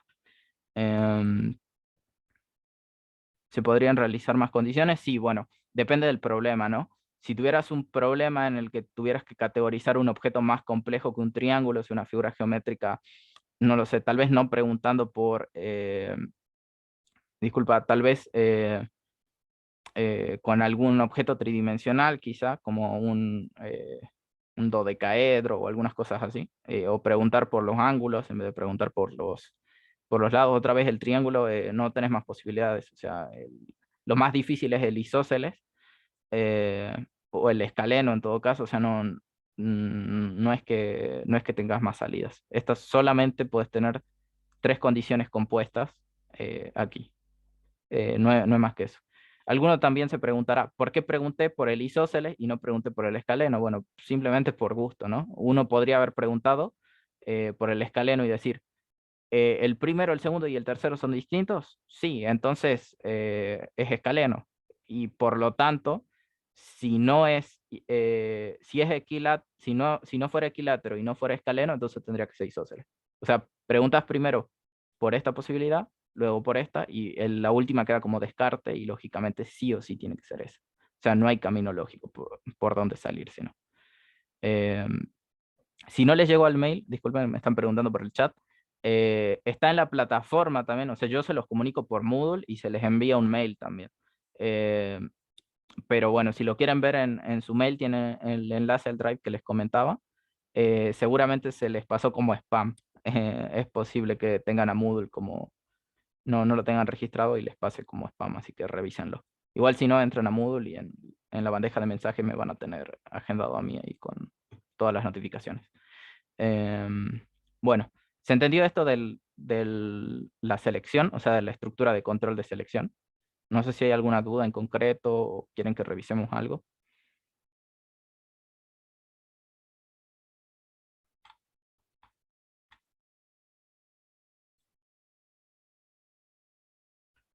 ¿Se entendió? Perfecto. Bueno, una última aclaración. Yo aquí también tengo tres posibles casos, ¿no? O sea, dentro de esta pregunta tengo, o sea, tengo que usar sí o sí tres comparaciones mediante un operador OR, ¿no? Pero los casos finales, o sea, las soluciones posibles finales a donde puede terminar el código son solo tres. Tengo un triángulo equilátero, un triángulo isósceles o un triángulo escaleno. Si yo tuviera un problema más complejo y tengo que diversificar más opciones que esta, eh, no lo sé. Por ejemplo, tengo una lista de personas, de inmigrantes, y tengo que clasificar sus documentos, por decir algo así.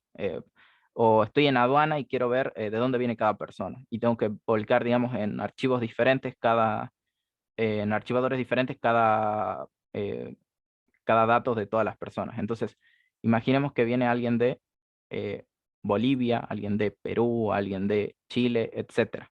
Entonces, yo podría tener tantas sentencias if-else como o sea, como posibles países puedan venir a Argentina, ¿no?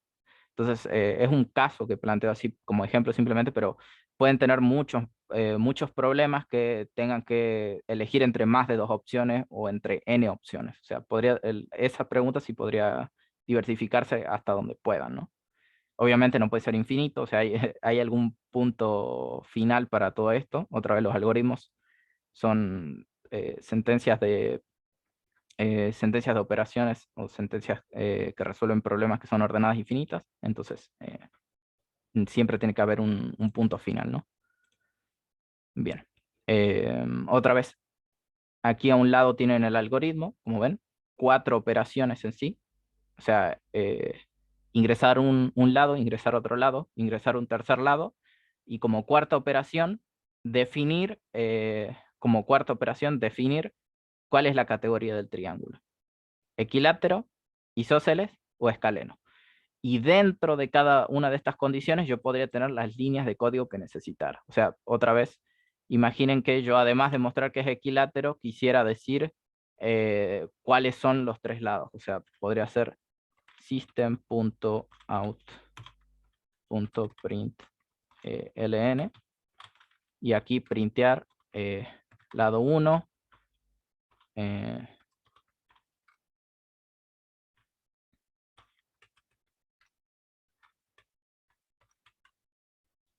disculpen, lado 1 así, lado 2,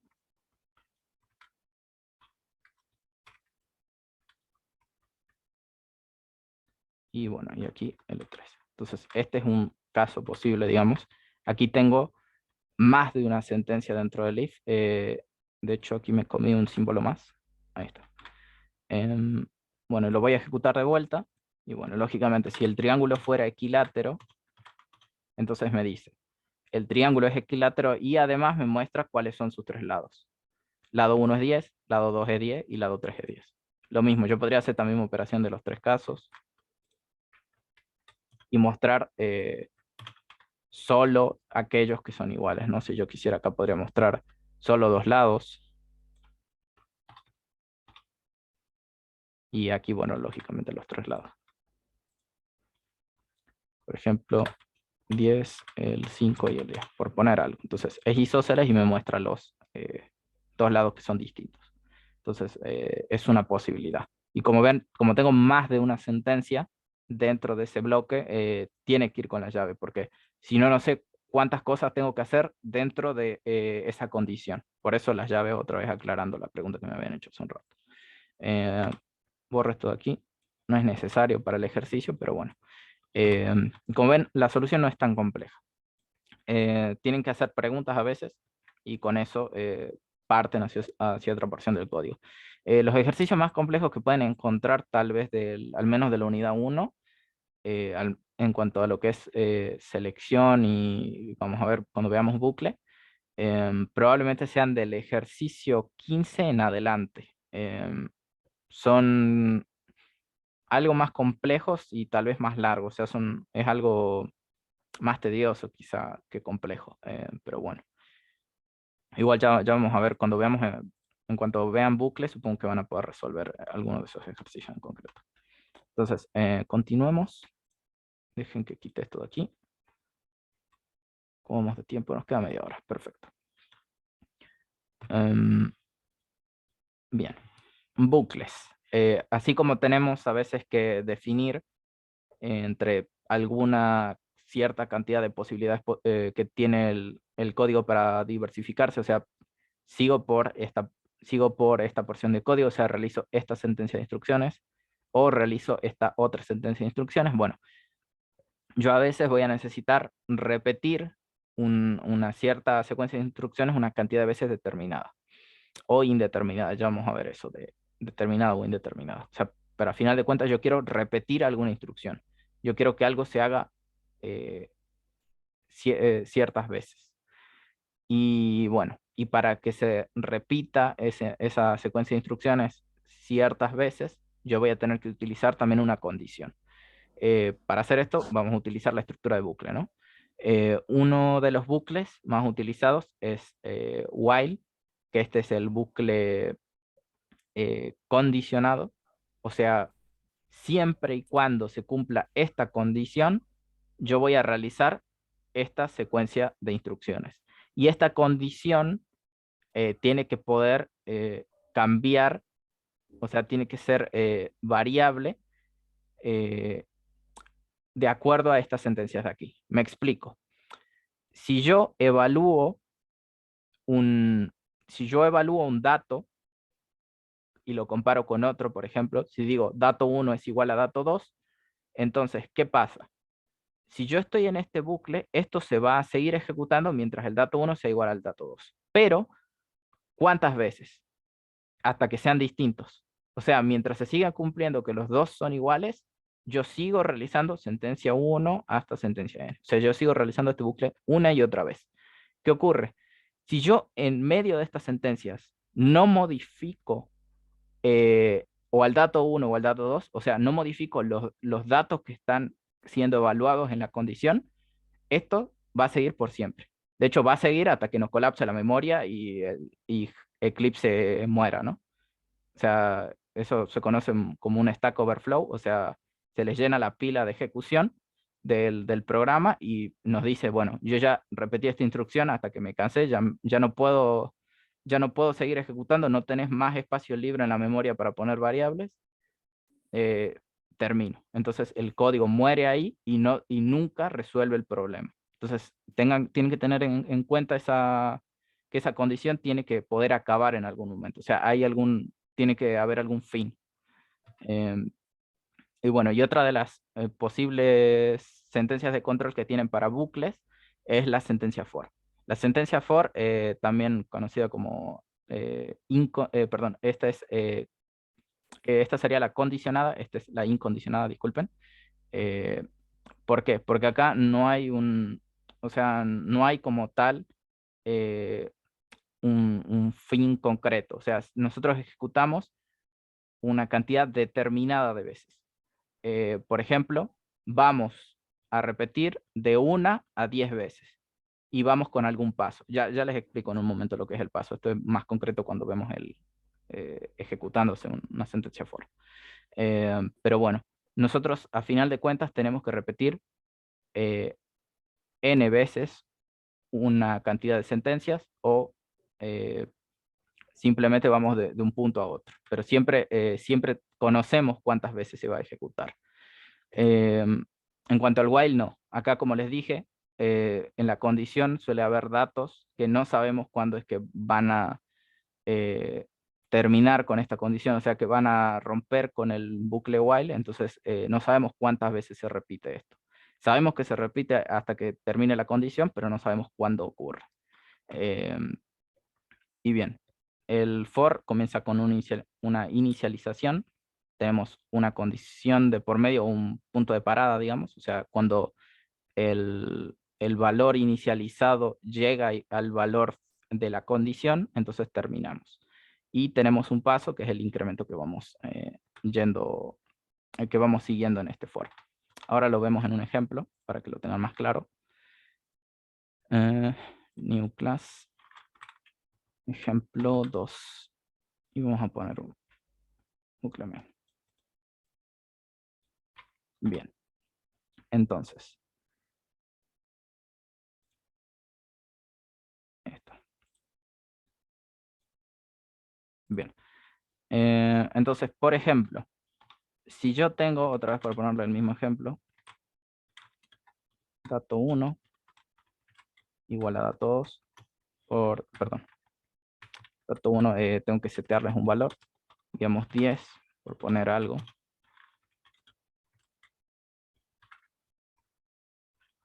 Es igual a 10. O sea, los dos datos son iguales, entonces vamos a hacer un for. Vamos a hacer un while, perdón. Vamos a hacer un bucle, una secuencia de repeticiones, y lo que vamos a hacer es mostrar un mensaje simplemente. Mostrar. Estoy en un bucle. Y bueno, lo que voy a preguntar es, dato 1 es igual, perdón, doble igual a dato 2. Ahí está. Recuerden, para asignar un solo igual, o sea, para almacenar un dato, un valor dentro de una variable, un solo igual, para comparar doble igual. Esto ya lo habíamos dicho, pero por si acaso, mostramos esto acá. Ahora sí. Y ahora, ¿qué va a pasar si yo ejecuto esto? Bueno, como 10 siempre va a ser igual a 10, lógico, ¿no? O sea, un número siempre es igual a sí mismo. Entonces, cuando yo ejecute esto, van a ver una serie infinita, bueno, hasta que me quede sin memoria, así que lo voy a acabar en algún momento, de repeticiones de este print. O sea, voy a ejecutar una y otra vez el mensaje, estoy en bucle. O sea, voy a ejecutar esta sentencia una y otra y otra y otra y otra vez. Y así, otra vez, igual que con el bucle de selección, disculpen, con la estructura de selección, yo podría tener la cantidad de sentencias que yo quiera. En un bucle. Perdón, profesor. Sí. ¿Qué pasaría con la computadora si usted el bucle se repite porque la computadora sigue repitiendo? No. Disculpen, esto lo aclaro también. Cuando, o sea, si se les acabara la memoria, el ordenador se les va a apagar, o sea, se les va a reiniciar. Pero eso es lo bueno de los lenguajes de programación, esos problemas eran antiguos, ¿no? Hoy en día ya no pasa. Eh, lo que va a ocurrir es que ustedes tienen lo que hace cualquier lenguaje de programación o cualquier entorno de programación es limitar la memoria. O sea, ustedes tienen una porción de la memoria donde trabajar. Entonces nunca se va a ocupar completa. Solamente a lo mucho llenan ese espacio que se les ha delimitado por Java. Entonces, cuando se llena el espacio que tienen reservado por Java, eh, el programa se detiene y bueno, y nos muestra un mensaje de error que justamente se ha llenado la pila de ejecución. O sea, todas las instrucciones que hemos ejecutado han acabado con el espacio disponible de Java y no se ha terminado de resolver el programa como tal. ¿Y hay que resetear de vuelta o...? Sí, ahí tendrías que, ahí lógicamente tu programa no funciona porque no hay final, o sea, no es finito tu algoritmo. Y como no cumple la condición de ser finito el algoritmo, entonces el programa lógicamente tampoco tiene sentido. O sea, no cumple con la condición de ser algoritmo, mucho menos con la condición de ser un programa. Entonces, lo que tendrías que hacer es cambiar tu condición. No podrías tener una condición que lleve a estos bucles, ¿no? Disculpen, ejecuto esto, como ven. Como ven, pueden tener más de una instrucción dentro de un bucle. Lo mismo con for, lo mismo con if. Pueden tener la secuencia de instrucciones que ustedes necesiten para resolver el problema. Y bueno, ¿qué posible solución tengo? Este ejercicio es súper trivial, ¿no? Es solamente a modo de ejemplo, así que yo voy a poner una condición. Cuando muestre el mensaje 5 veces, yo voy a dejar de mostrar. Entonces hay un final. ¿Cuándo? Cuando yo lo muestre 5 veces. Entonces voy a crear una variable interna, o sea, disculpen, la voy a crear atrás en realidad. O sea, no va a ser local este módulo, va a ser aquí. Y lo voy a llamar contador. Igual a 0. Entonces, ¿qué va a pasar? Cuando contador sea igual a 5,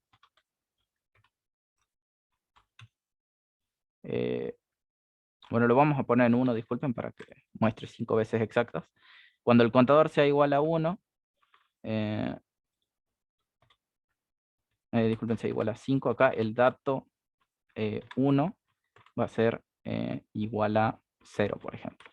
Entonces, ¿qué va a pasar? Cuando yo haya mostrado 5 veces, ¿cómo sé que mostré 5 veces? Porque el contador se va a incrementar. Y aquí vamos a utilizar este operador que les había mostrado hace un rato. O sea, cuando ustedes quieren incrementar en una sola unidad una variable, que en este caso es entera, ¿no?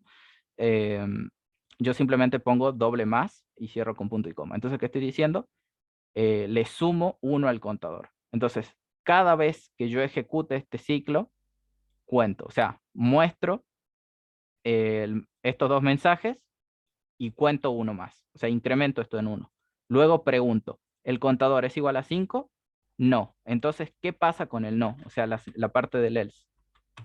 Nada. Si yo no hago nada por el lado del no, que a veces hay casos así, o sea, a veces tienen que poner una condición porque es necesaria y tienen que evaluar una cosa, o sea, cuando se cumple esa condición tiene que pasar algo, pero cuando no se cumpla no tiene que pasar nada. Bueno, en ese caso simplemente no va al lado del else. O sea, hay una única condición, hay una única sentencia if. ¿Qué va a pasar? Voy a modificar uno de los datos que se está evaluando en el bucle. Entonces, yo voy a romper con esta condición infinita, porque en algún punto el dato 1 va a ser distinto del dato 2. Ejecutemos, y como ven, me muestra 1, 2, 3, 4 veces.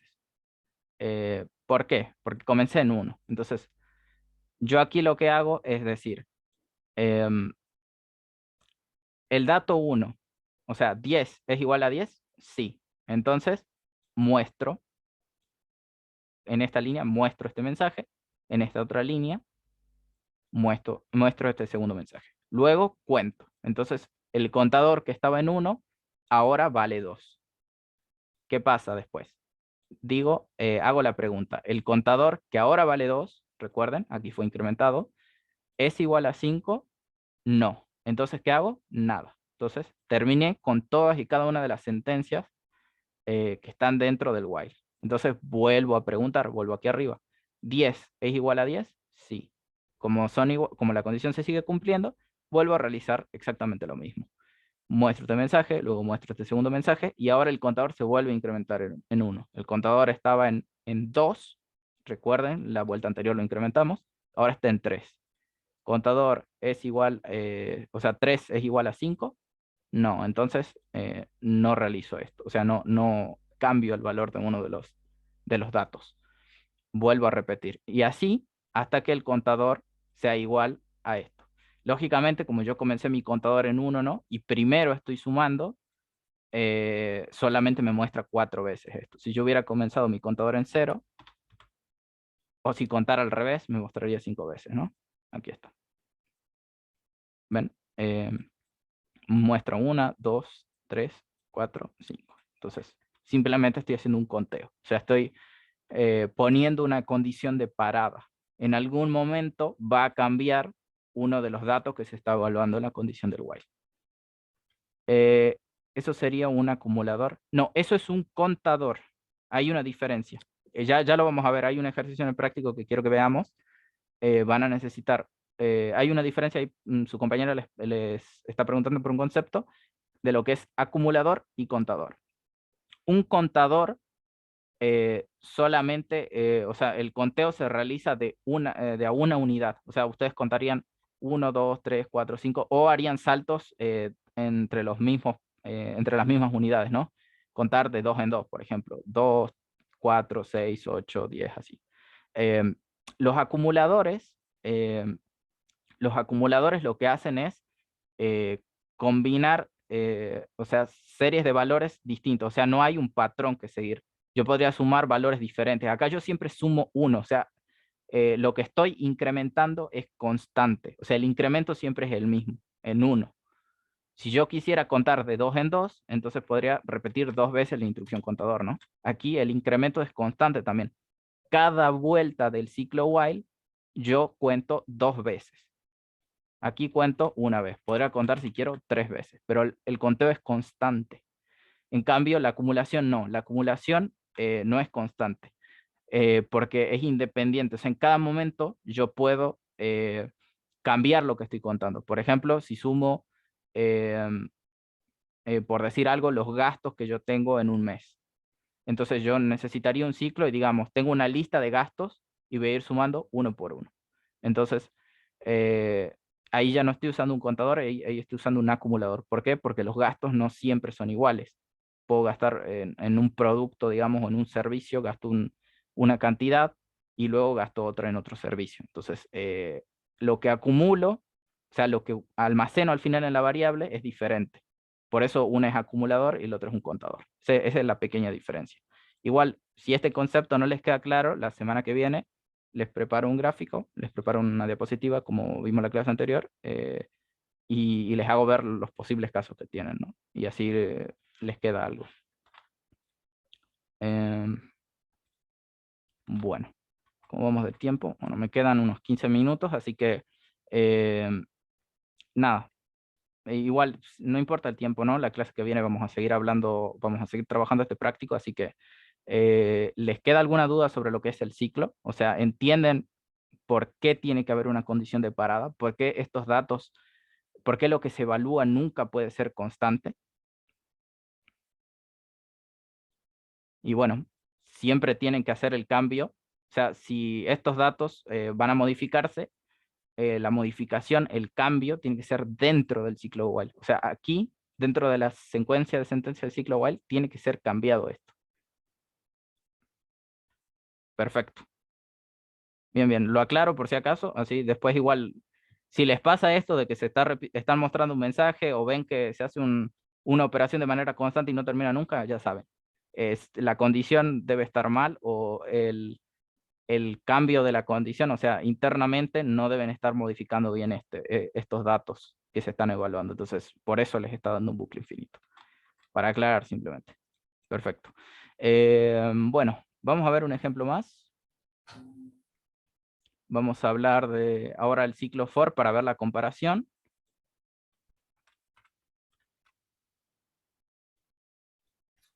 Y después les planteo un ejercicio, lo terminamos de ver la clase que viene. Igual les recomiendo, intenten, si quieren intentar resolverlo, yo siempre estoy antes en la clase, quieren que lo veamos, le quedó alguna duda, lo vemos 15, 20 minutos antes de comenzar la clase siguiente. El miércoles sería. For, como les había dicho, hay más de una forma de hacer bucles.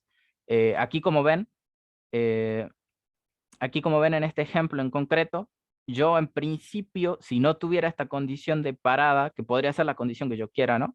Yo no podría saber cuándo termina. O sea, esto es indeterminado. De hecho, yo lo que podría haber hecho, en vez de poner un contador, yo lo que podría haber hecho es hacer una pregunta. Y pedir que me ingresen algo por teclado. Entonces, disculpen, voy a hacer una copia de esto para no perder tiempo. Yo podría tener mi teclado y preguntar. Bueno, voy a almacenar primero algo en una variable.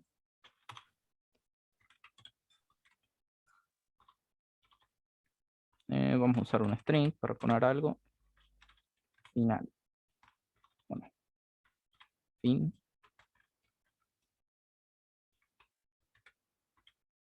Por poner algo. Y bueno, y aquí lo que voy a hacer es a fin. Fin, recuerden, es una cadena de texto, es de tipo string. Doy otra salida posible. Lo que voy a hacer es darle un valor por el teclado. Punto next line.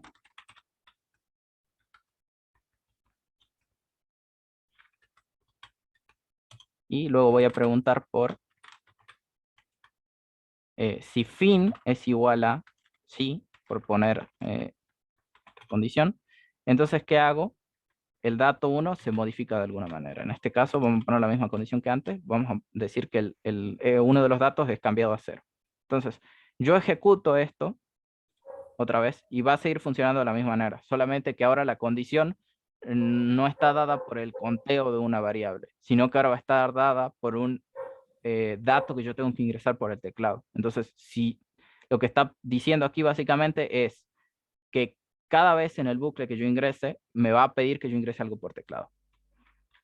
Y mientras yo no modifique el contenido de la cadena fin, o sea, mientras yo no digite sí como mensaje, entonces nunca va a ser modificado el dato. Entonces, cada vez que yo ingrese lo que sea por teclear, nunca voy a terminar.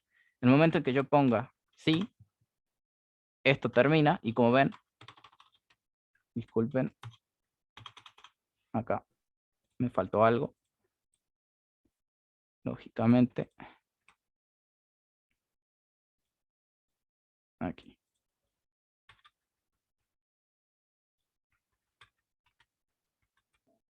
Esto, le voy a cambiar el valor inicial, ahí está.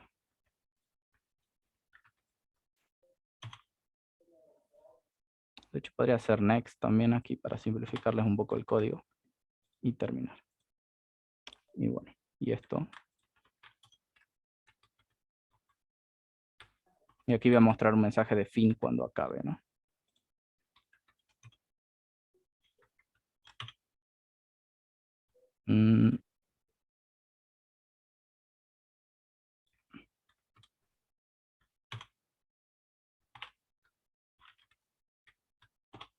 Voy a hacer una comparación un poco más a grosso modo.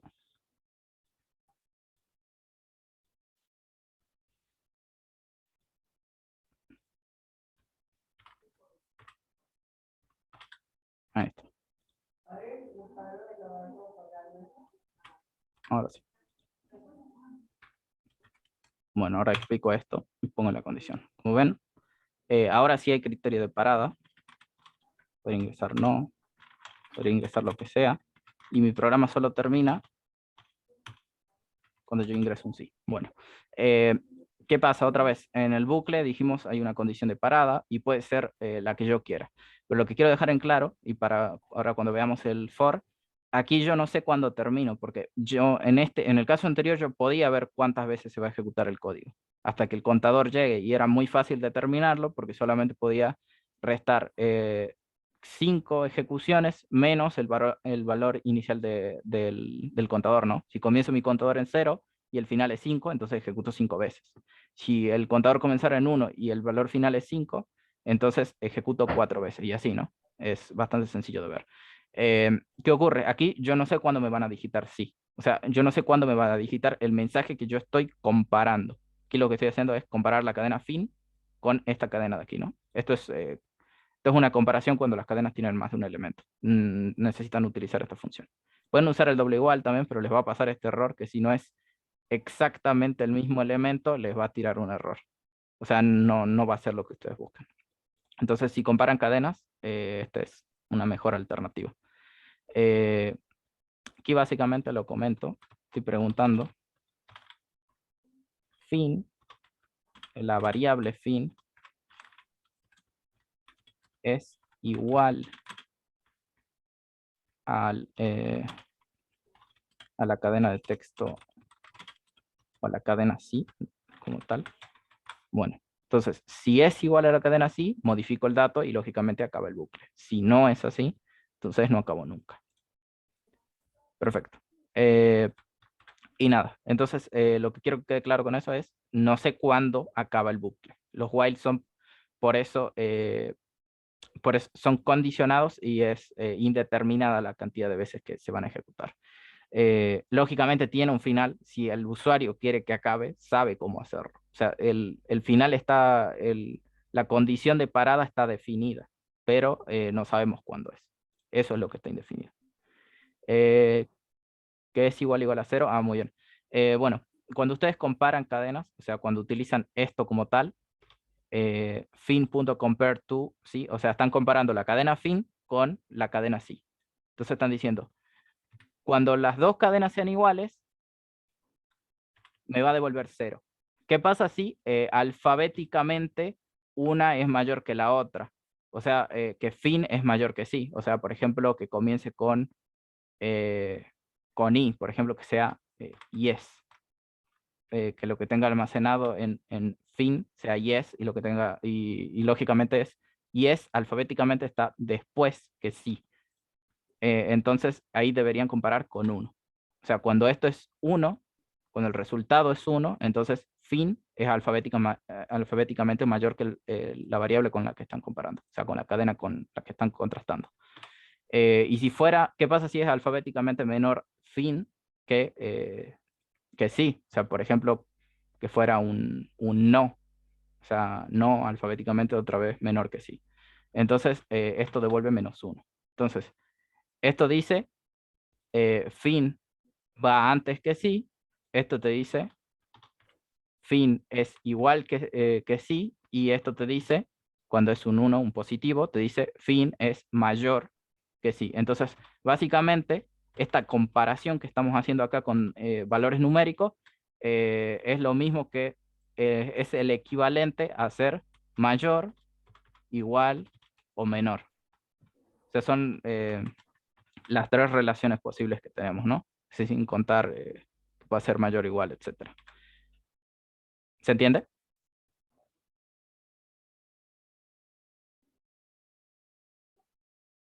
Bueno, entonces esa es otra de las posibilidades.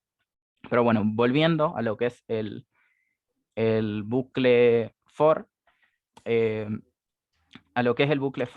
yo a veces conozco cuántas veces se tiene que realizar una operación, o sea, o alguna secuencia de tareas, o sea, una serie de instrucciones en nuestro caso.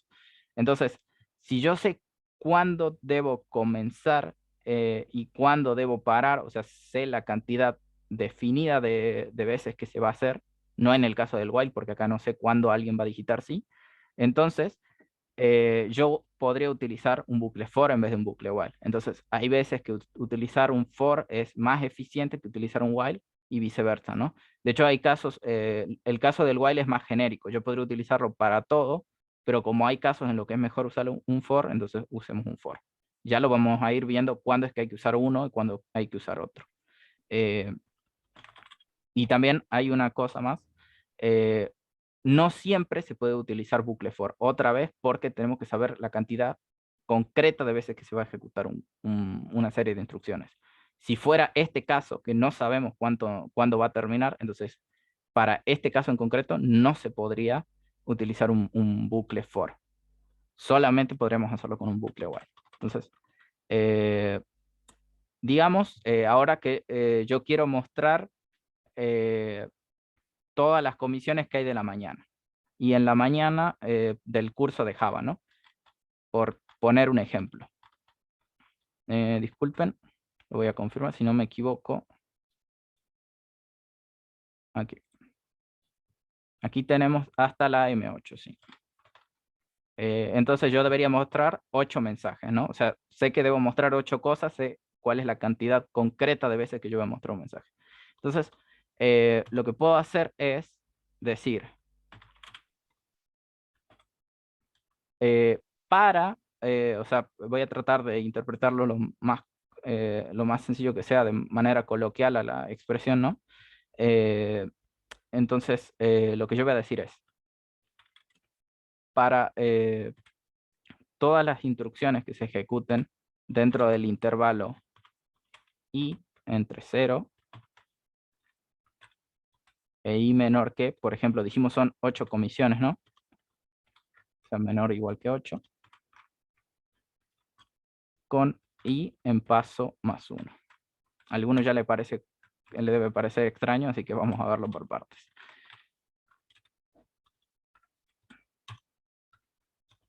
Punto print. Ahí está. Y voy a mostrar. Disculpen, esta variable i la voy a declarar antes y vamos a ver los casos posibles. Esto lo voy a comenzar en 1. Ahí está. Y aquí voy a mostrar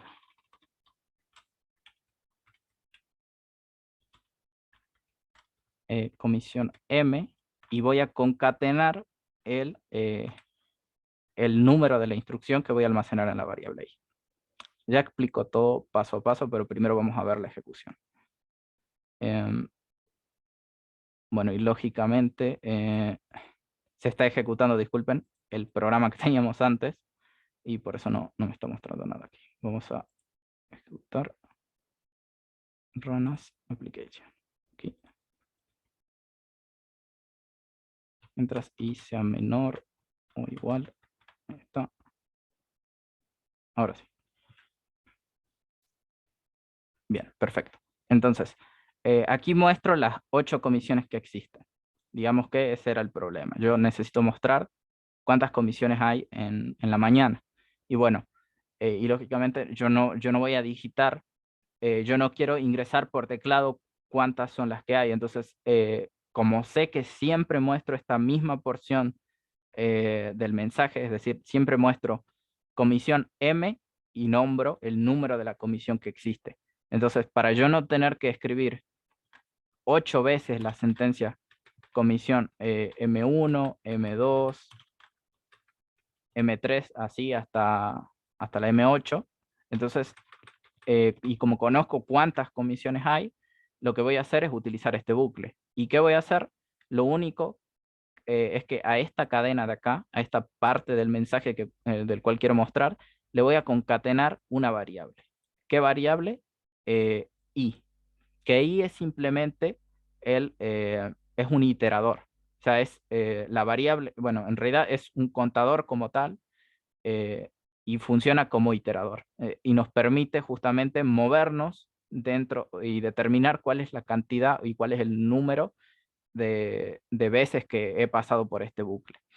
En concreto, yo comienzo a hacer ciclos, o sea, a hacer repeticiones dentro del for en el valor 1. O sea, declaro la variable i que nos va a permitir iterar y digo que esas iteraciones van a comenzar desde 1. ¿Hasta cuándo? Hasta que i sea igual a 8. O sea, va a tomar valor 2, 3, 4, 5, 6, 7 y 8. O sea, va a iterar 8 veces. Y de esa manera yo voy a ir haciendo saltos uno a uno. O sea, voy a incrementar en 1, por eso este I++. O sea, yo voy a mover el iterador. Cada vez que yo ejecute todas y cada una de las sentencias que estén dentro del bucle for, voy a incrementar en 1 mi I. Entonces, iba a valer 1, iba a mostrar el mensaje, va a hacer la concatenación con el I y me va a mostrar el número de la comisión en la que estoy.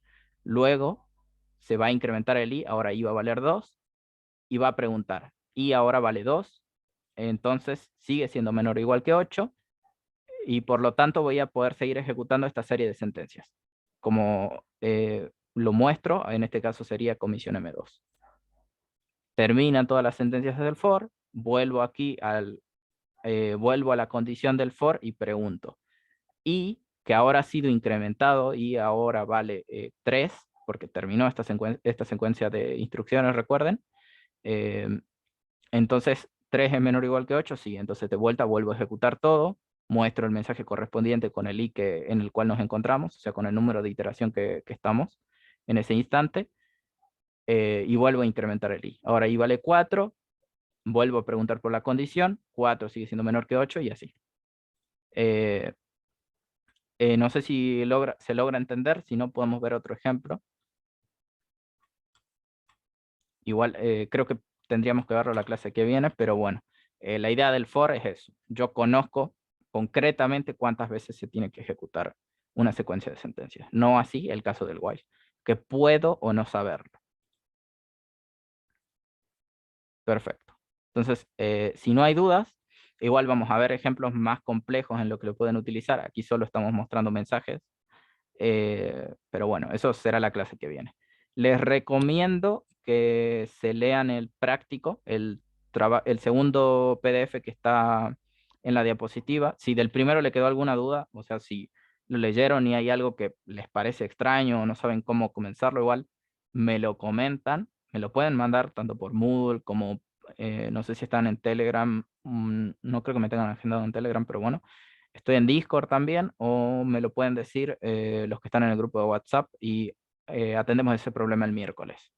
Les recomiendo que lo hagan así, es más fácil también, así vemos la duda, digamos, que tienen la mayor parte de la comisión y queda más claro. Igual yo les voy a traer algunos ejemplos preparados, así que no se preocupen por eso.